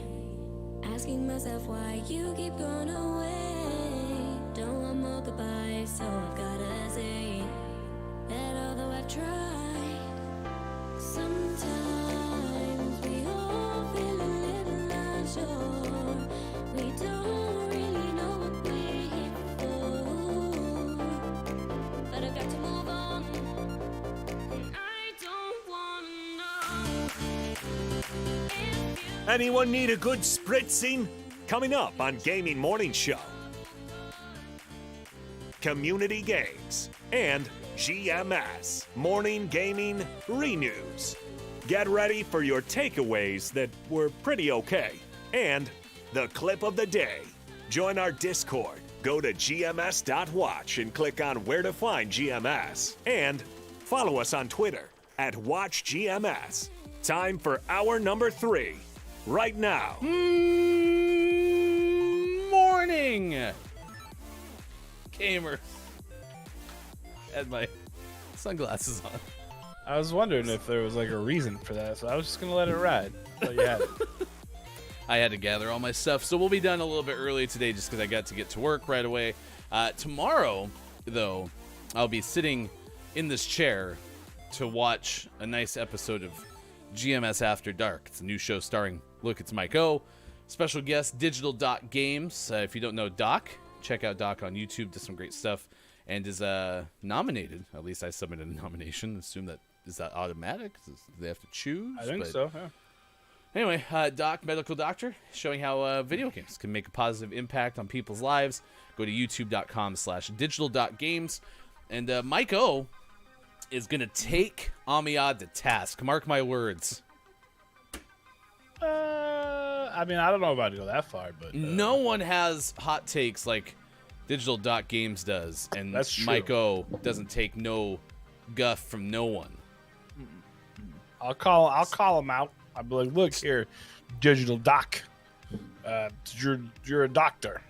You operate on things. I don't know. But in reality, though, he's got some spicy takes. So we're gonna see how spicy they get and how many pegs I gotta knock him down. You know what I mean, brother. Ooh, yeah. What is Digital Doc Games gonna do when Look It's Mike O comes for you, brother? I can't wait. By the way, if you haven't already, go to our YouTube.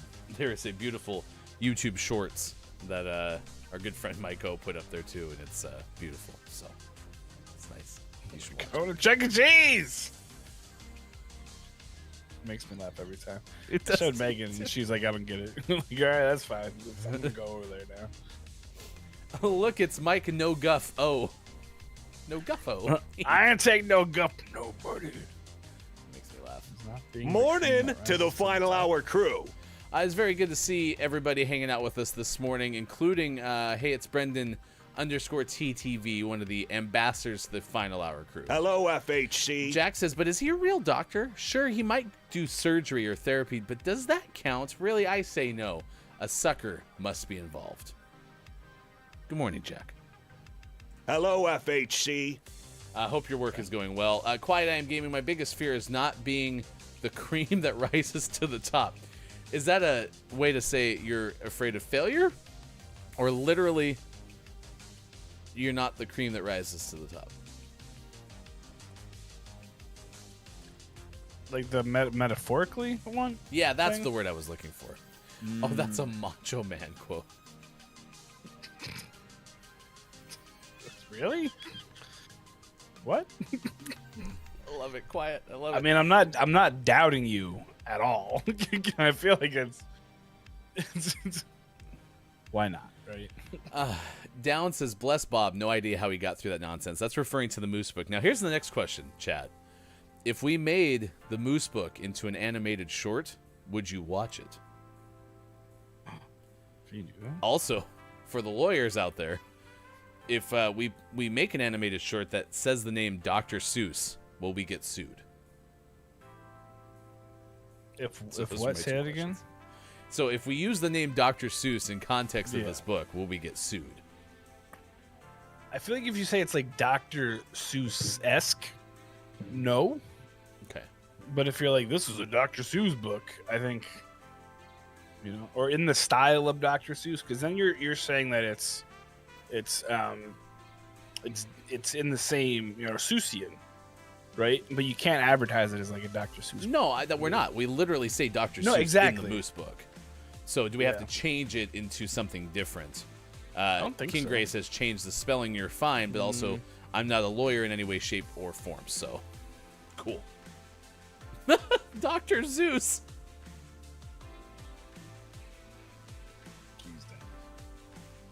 So,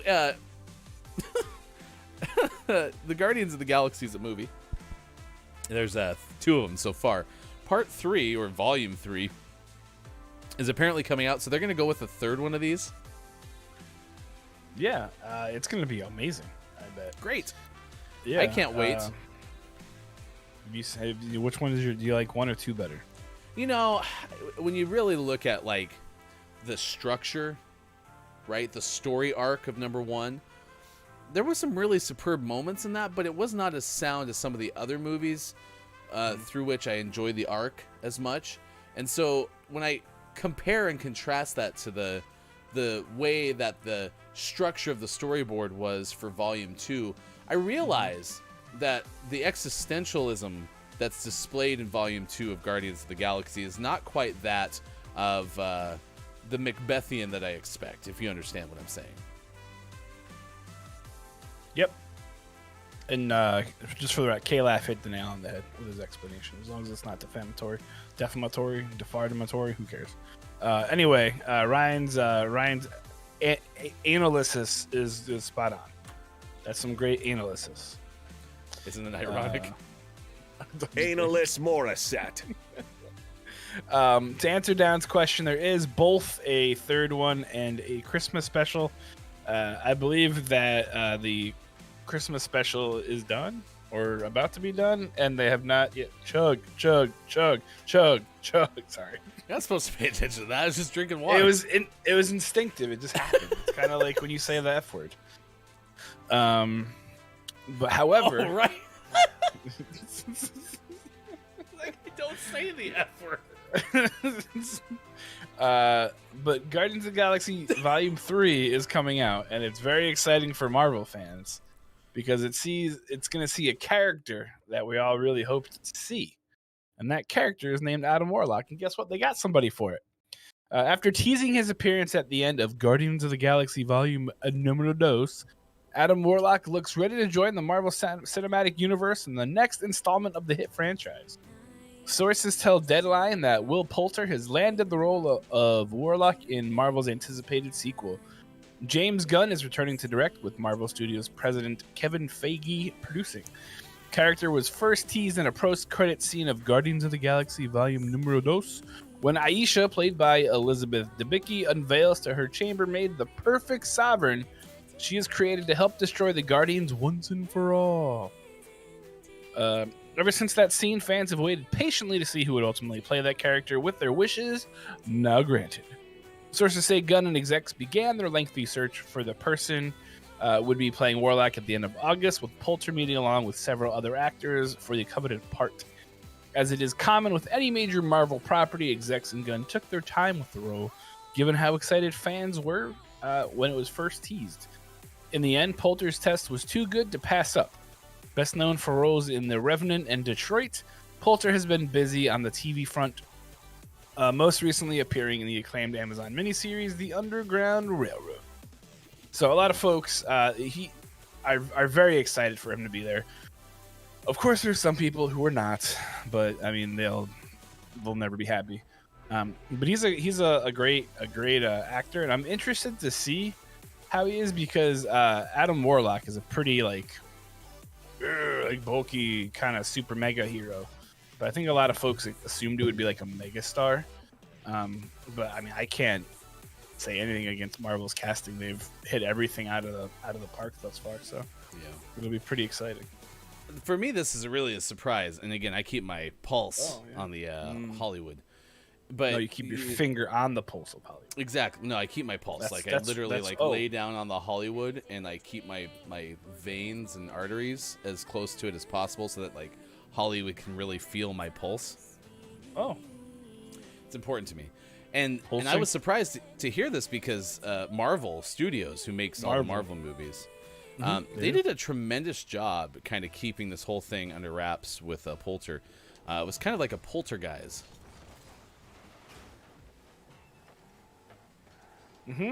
Sure was. A poltergeist.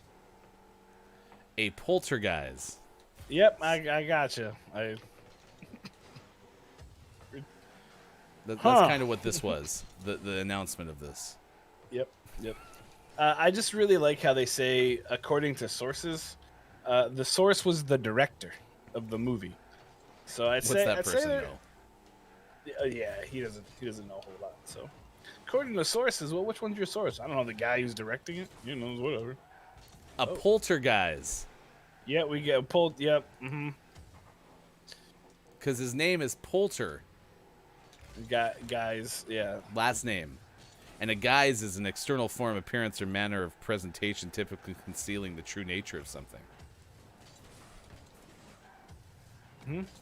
Poltergeist. Anyway, that's according to we got it. That's Justin Kroll of Deadline. poltergeist. Welcome back, Kiki Lowe. You walked into this. Congratulations. So Kiki is excited. I'm happy someone is making a comment that's not whatever you just said. I'm also very excited because I keep my pulse on Hollywood. Yep. I keep my pulser guys on Hollywood. Kate Pulse of Hollywood, Kotaku. No. Yep. All of the Hollywood news on the show, by the way, is brought to you by farmers. Bum, ba-dum, bum, bum, bum, bum. The F word. The F. Do you think farmers wants that as part of our ad campaign? Like, Absolutely. hey, by the way, while we're busy doing all of these dums for you, would you also like us to refer to your insurance company as the F word? Because we can do that if you'd like, Ms. Farmers.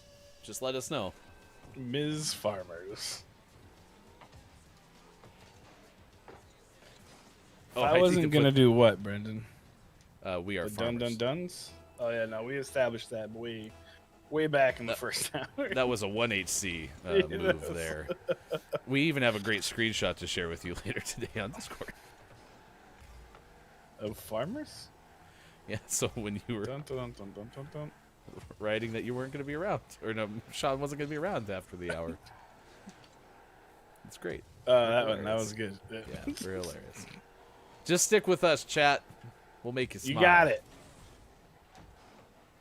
I'm not good at much, but I'm good at saying dumb things and making you laugh. Correct! We got community games coming up next.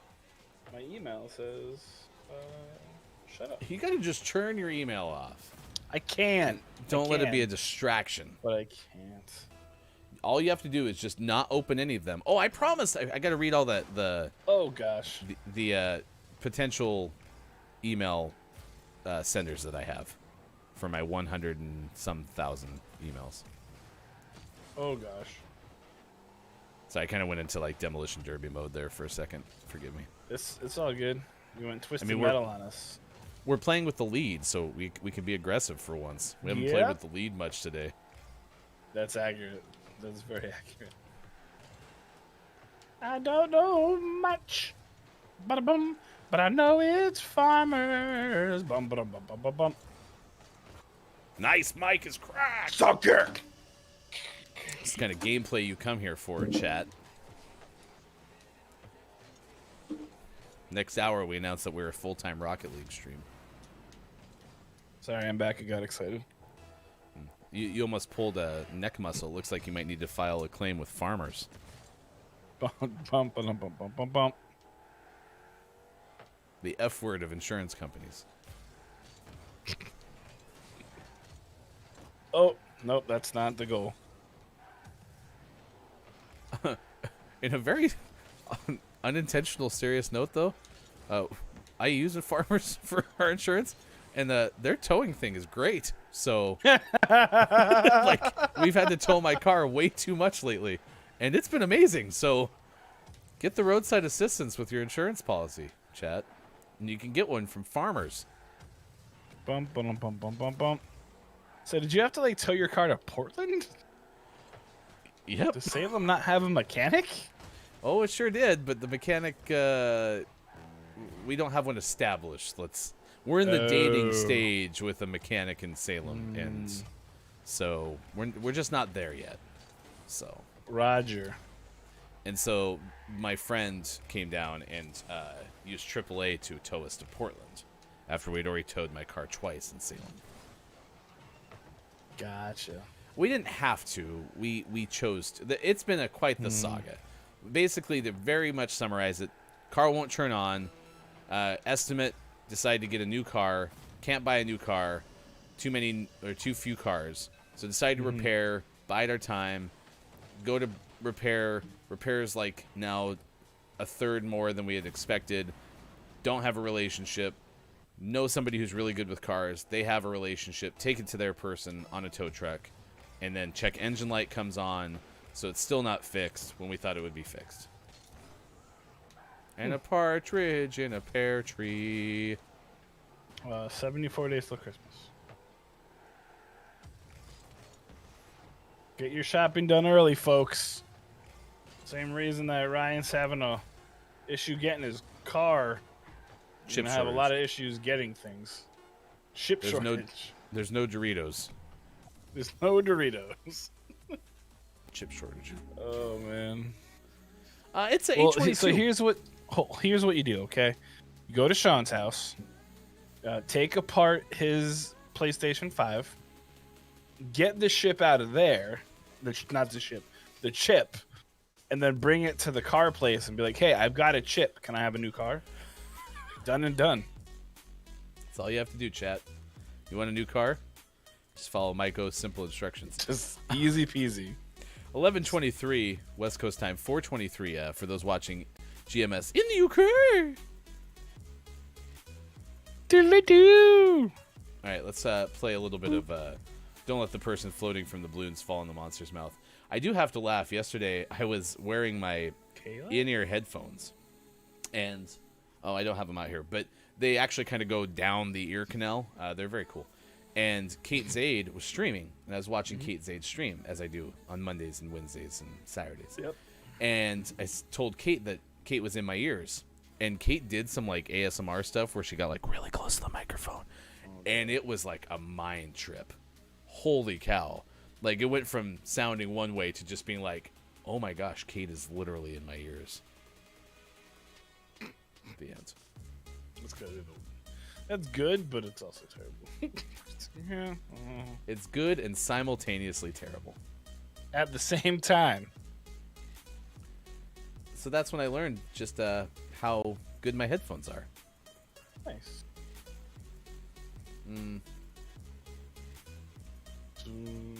Do you? It was definitely interesting, Kiki. It's an experience. You need Kate Zaid, channel points redemption. Kate in your ears. So. Wow. Big swing from Quiet right off the bat, going hippopotamus. Well, you're cracked. Are you kidding me? Nope.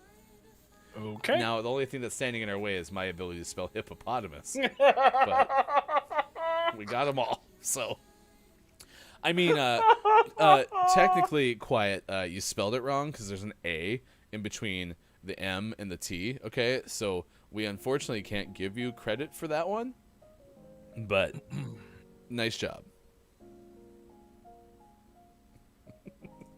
Credit revoked. All right. Well, places. Which one's this? Quiet. This is now called Quiet I Am Gaming. Has replaced Kalaf and Copia and many of the others who are also very good at this game at solving one swing puzzles and the person floating from the balloons falling in the monster's mouth.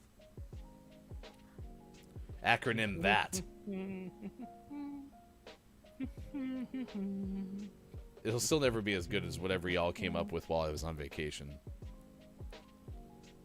What do we come up with? It was like there's this person who's in the woods, right? And there's a monster, and they run into him, and there's some balloons, and whatever that whole nonsense was. In the future, please be careful when telling strangers good moron. Sincerely, K-Laugh. Wise words, K-Laugh, and a good guess of R, but it was wrong. Sorry. Accurate. Hey, do any of you know a pirate's favorite letter? Huh? I guess, Mike, you have to answer that this time. No, Bob. We don't. Bob, I bet it's R. You'd think it was don't. R, Okay. but their first love is the sea. Makes sense, actually. An I from Kiki. S from Gregory. You can guess, Mike. I don't want to. It's definitely Shaq. Oh, we got an S. T. Ha ha ha. What do you mean? You think I taught Bob that dad joke? That is Just the joke. Bob needs more jokes. Is what we need. That's true. Bob could diversify the joke portfolio A little bit. So Cracked. nice Venice work, Quiet. Beach. Yeah, look at that. Hey, the beach Hey. is that way because the 6 swans are looking at it. No, that's what? I learned that one from Kiki Lowe. I thought it was the you're going to the pound? No, the vet somewhere. Yeah, because the beach is that way, and that's the 6 swans point to where the beach is. Great. Beach. Fire and ice is what Quiet says. Oh, Quiet. Oh, okay, never mind. Quiet's just gonna go guessing a whole bunch of stuff. And here I thought Quiet was amazing, and then he just does whatever. SHAQ. Well, it's not fire or hot. It's gonna be like ice and cold. Wait, what? Cold and ice? No, those aren't opposites. Even and odd. Wow. Are we gonna lose on a 7 blank? Yeah, that would actually make sense. Thank you for the S. follow, by the way, on Twitch. You're welcome. S from Gray. It's good guess, Gray. I from the Kiki Lowe Memorial I. Did it hit? It did. Gosh, dang. Oh, no, the S. Cracked. No, the S. What about the A? The Alien Anonymous Memorial A? Or That one went. No. High and low Okay. from Kate Zade. Kate Zade is cracked. Cracked. Kiki Lowe was right behind there. High and low. Low. Polter guys. no, don't do it. You did it. Will Poulter. Ding, ding, ding. A V from KJ. Coming soon to Gaming Morning Show, we play Don't Let the Person Floating from the Balloons Fall in the Monster's Mouth, but we announce it like over-the-top sportscasters. Could be amusing. Might be not something. be. Either way, we'll have a good time. So P-E-N. RB. Kind of weird. I heard a B, so scared. Hey, Kiki, while you were gone, Or? at Wallstat meetings, I did kill a spider in here. That's true. He did. It was not Spencer Frank. So, Pro skier Jeremy Bloom, former Philadelphia Eagles. Quiet I Am Gaming gets 3 of 4 today and is Cracked. Y'all, we've baked 26 balloons. We're nuts. Nuts. Break up Gaming Morning Show and don't let the person floating from the balloons fall in the monster's mouth. We're too powerful now. Cracked. Ridiculous. All right, it's a Face Your Fear Day. So what are your biggest fears? We had someone talk about being afraid of speaking in public. I think that was Woo who brought that up earlier. Yep, that was a big woo. Mike is afraid of flights, but is better at pooing in public. So now here's a question. You're on an airplane. Okay, already tough situation, right? And to get through it, of course, you've had your enhancers, okay, your travel enhancers. True. But, of course, that makes your gut start to vibrate a little bit. So now you have to use the bathroom. Oh, sure, I'm sure that's the way it works. And now you have to use the bathroom on the airplane. Is that stressful? I can confidently say I've never gone to the bathroom on an airplane. Are you a Go wizard? figure. What? I said, are you a wizard? No. I just thinking about it. I don't think I've ever gone to the bathroom on an airplane. You've never peed on an airplane? Mm-mm. Which is funny because, like, in life, I have the bladder of a 5-year-old. Okay, that Maybe also... I'm just super. Maybe I'm super dehydrated. Maybe I dehydrate myself before I get on the plane. That's, I mean, honestly, Mike, that's impressive, especially in context of you apparently not having a... Like, we were talking about this the other day on Kiki's stream. Have you ever heard the term break the seal whilst having an evening of beveraging? Right? Absolutely. Okay, so I'm very good at getting to the point where, like, we don't break the seal, but then once the seal's broken, as many, I'm sure, deal with, you know, It's then broken. you but, like, I have a fairly large bladder. One time, we used to do this trip on Labor Day, and there was one bathroom at this cabin. And one time, I was accused of having an Austin Powers, like, moment because someone timed me at, like, a minute 20. It was a long one. It was like Tom Hanks in League of Their Own. And I bring that up for the point of, like, yeah, the bladder is of... Well, it, like me, is a man of size. It's an organ of size. Yeah. Yeah. So to hear that you don't, and yet you've never peed on an airplane is mesmerizing to me. Yeah. Yeah. Or if I did, I just blocked it out. I don't know. I mean, thinking about it, I don't think so. Craig calls it the Tinkle Mile High Club. Oh, Gray. Oh, Gray. You so crazy. Oh my gosh, Gray. For you, Billy Thundergun, Teammate of the Match Award. you've had a very strong show today, King Gray. That put Accurate. the icing on the cake right there. Not part of the TMHC. TMHC, write that down. KJ says, fact, flying does cause dehydration. So Yeah, so maybe that's it. I said the same thing, Scott Chick, during Kiki's stream. It's like Pringles. Don't break the seal, because once you pop, then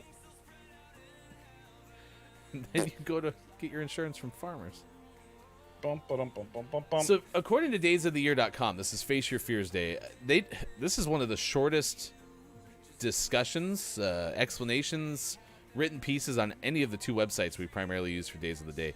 It literally just says the following. Take a moment to consider what your life might be like if you conquered some of your greatest fears. What would you do differently? Face Your Fears Day gives you the chance to stand up to your fears, overcome them, and seize the day. But literally, that's all it said. Like, there's no other information. There's not, like, some suggestions or things that people... Like, it said that, like, 3 or 2 sentences, and that was it. Yeah. Surprising, so... I mean, it's pretty self-explanatory. There's not really a whole lot to it, right? So, well, we've seen many a website make something out of nothing. We've done enough That's top fair. 10 lists on this show. Very, very fair. It is Farmer's Day, Own Business Day, World Arthritis Day, Ada Lovelace Day, First female computer programmer. Pulled Pork Day, National Savings Day, National Vermont Day. What's the abbreviation for Vermont, Kiki? National Gumbo Day and National Freethought Day. Greetings, Final Hour crew ambassador Chris M. Yee, mayor of the internet, who is probably in the shower. I like how he describes it as a very mild fear of heights. I'm good up until about 17 feet 4 inches, and then I get nervous. It's like a mild case of the flu, Mike. Oh yeah. Yeah. Okay. You don't have the full flu, but Yeah, yesterday Kiki had someone bring up Vermont, but they said it in the abbreviation VT. So we were not It was sure. like a venereal tiger.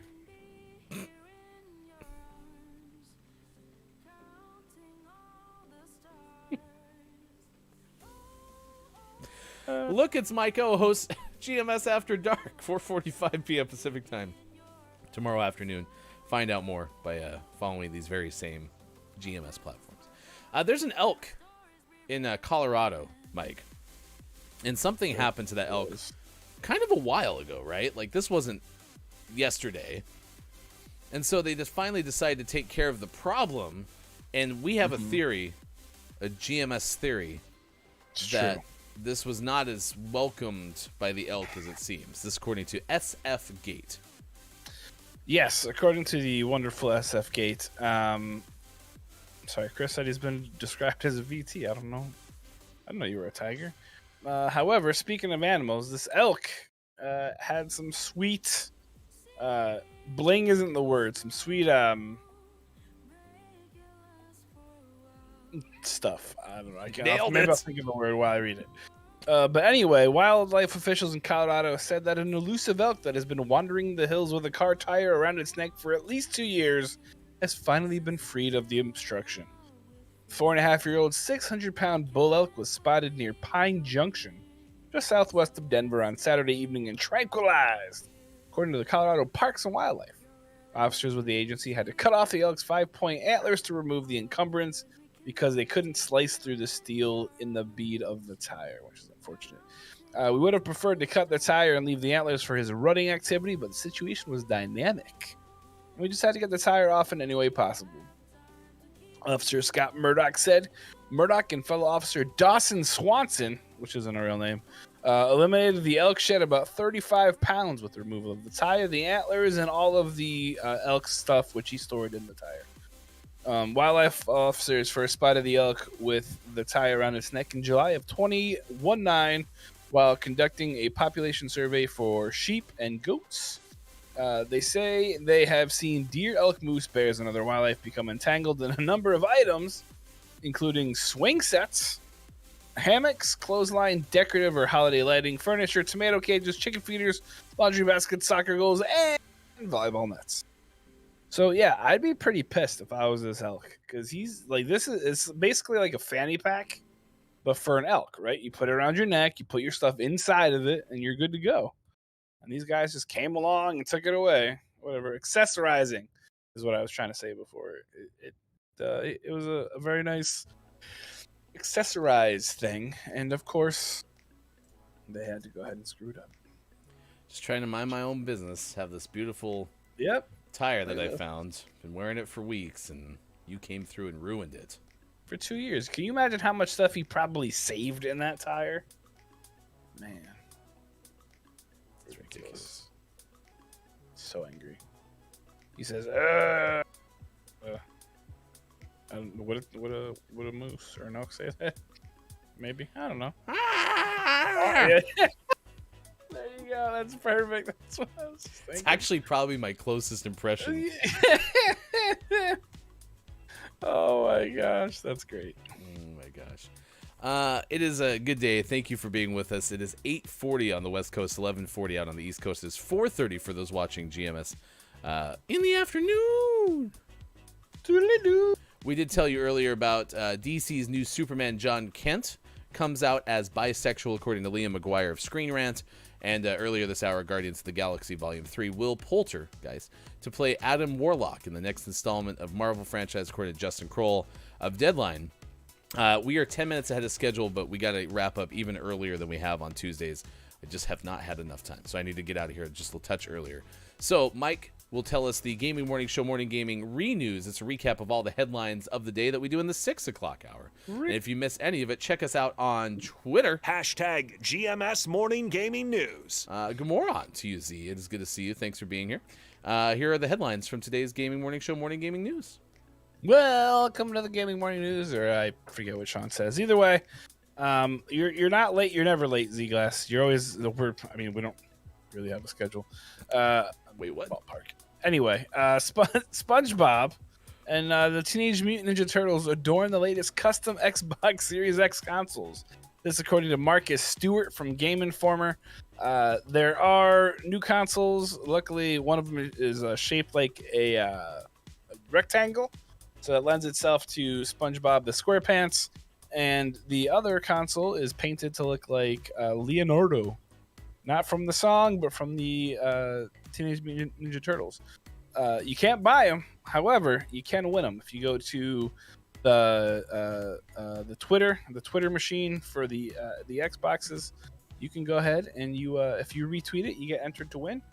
You're gonna have to retweet it like 75,000 times in order to have any shot, though. So good luck with that. Epic Games is reportedly considering, for some reason, making a Fortnite movie, because why not? Adele Anchors tells us that Epic Games is reportedly considered making a feature film, as the company's plan to expand into wider media. That they've already claims the discussions have taken place over the prospect of a film adaptation. And those talks have been reportedly formed part of a broader conversation about trying to launch an entire entertainment division focused on scripted video programming as a way to diversify the studio's brands. So if you're ever looking for a dog in real life talking, wearing a hoodie, there you go. And then finally, according to Luke Pluckett from Kotaku, something incredible has happened. And by something incredible, modders have come along, and they have come up with a mod that helps translate The Legend of Zelda Breath of the Wild into Arabic. It was a game that's been released for, I guess, 5 years now, and it's been available in English and Japanese. It's also been playable in everything from German to Russian to Italian. Nintendo even differentiated some of the translation work. There are separate localization tracks for Spanish and Latin American Spanish, even French and French Canadian. However, Middle Eastern gamers weren't able to have it translated, but thanks to some clever modders, they've been able to. So you can go ahead and you can watch it. So or play it if you speak Arabic. You can understand everything it says, because we're doing it. However, for the most prestigious segment within a segment within a segment within a hot dog, out today, Monster Crown comes out for the PS4, Xbox One, Switch, and PC. Disco Elysium, the final cut, comes out on the Xbox Series X, S1, and Switch.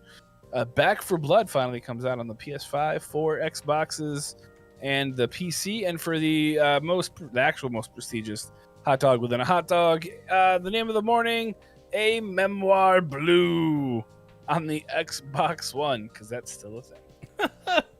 Oh my gosh, nice work there, Mike, filling in for #video game expert sports.gaming.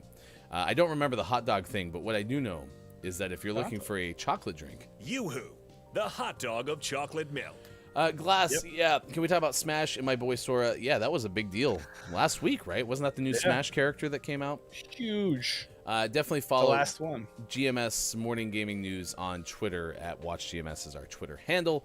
Kajito, if you'd be so kind to take it away, and then we are going to have you give us takeaways that were pretty okay, chat. What is something you learned from today's show? Clip of the day. Clip of the clip of the day. Clip of the day. Here it is. It's the clip of the day. Those things go down. There's not a lot of plan Bs, so they just don't go down that often. Yeah, fair, Papa. I mean, if I knew it was about to happen, maybe I just have a heart attack on the way down. So I'd poop, more likely. All right, There's someone below me would be very, very unhappy as well. Are you skydiving naked? Are you Winnie the Poohing it? No, but it'll find its way out. It's just. Oh no, what happened to Mike? But he pooped on me. I don't. Whatever. A power poop. It's like the poor person on the ground who gets pooped on by a pigeon. That's gross. But then, could you imagine Mike? Well, what's the what do you think the terminal velocity of poop would be like? Could that be deadly? You know? What's wrong with that bird, Mom?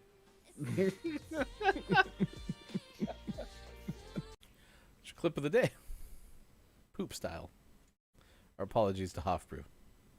Forgive us. Chris M.E. says, I want a hot dog within a hot dog. All right, we'll work on that. Hot dogception coming soon to Gaming Morning Show. Hot dogception. We're going to send you over to Das Biff, and this is a very long way to get to this stage, but basically because Breath of the Wild is finally playable in Arabic, we're going to send you over to Das Biff, who is playing The Legend of Zelda Skyward Sword. It makes sense. Makes total sense. Thank you. Tomorrow is GMS After Dark. Please tune in with Look, It's Maiko. It starts at 4:45 p.m. Pacific Time. Special guest, Digital.Games. It's a Marvel movie ranking. What are your takeaways that were pretty okay, chat? Something you learned from today's show? We will start with our very own Look, It's Maiko. My takeaway that's okay is we are... Chris Pratt is going to be the new Mario in the Fortnite movie? I think that's what we all came up with. We just shove them all together. This will work. Takeaway from KJ, I'm hungry and I want a hot dog. Costco hot dogs. Highly recommended. $1.50.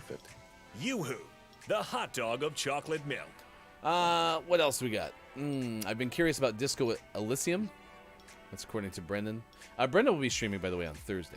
And that's part of our GMS Halloween. Going to be part of our GMS Halloween events. That comes your way starting on October 24th. Brendan is going to play Dead by Daylight with us on 28th. And when I say that, what I really mean is Brendan's going to teach us how to play Dead by Daylight. Yep. On the 28th. I have no idea. So, Halloween event starts on the 24th of October. Check it out by going to our Twitter. There will be a special for GMS After Dark, too, a Halloween special we're very excited about. My takeaway that was pretty okay is that Will Poulter and the studios of Marvel were very intentional about trying to keep this under wraps. It finally came out today and ended the Poltergeist. The Poltergeist.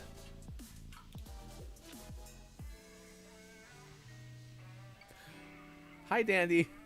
You're just in time for the dad joke. Poltergeist. Yes, a Hocus Pocus table read on the final day, at least, of what we have scheduled so far, the 29th. So we'll have more information about that in our Discord. For Sean, who had to leave after the first hour, for all of you, chat, thank you for hanging out with us. We will be back again tomorrow morning, as we are Monday through Friday, 6 to 9 a.m. Pacific Time. We are a morning radio show that plays games, and we look forward to seeing you again tomorrow. Please say good morning from GMS to Daz Biff, who is playing Zelda this morning. For everyone made it possible. I'm Hefty Goof. Love you all. We'll miss you. See you tomorrow. Facebook Gaming, Twitch, YouTube, Twitter, and GamingMorningShow.tv. Did I lose this chance for one last dance with my shaking hands? I can barely stand. Did I do too much? Did I push you away? I was in a rush, I'm sorry.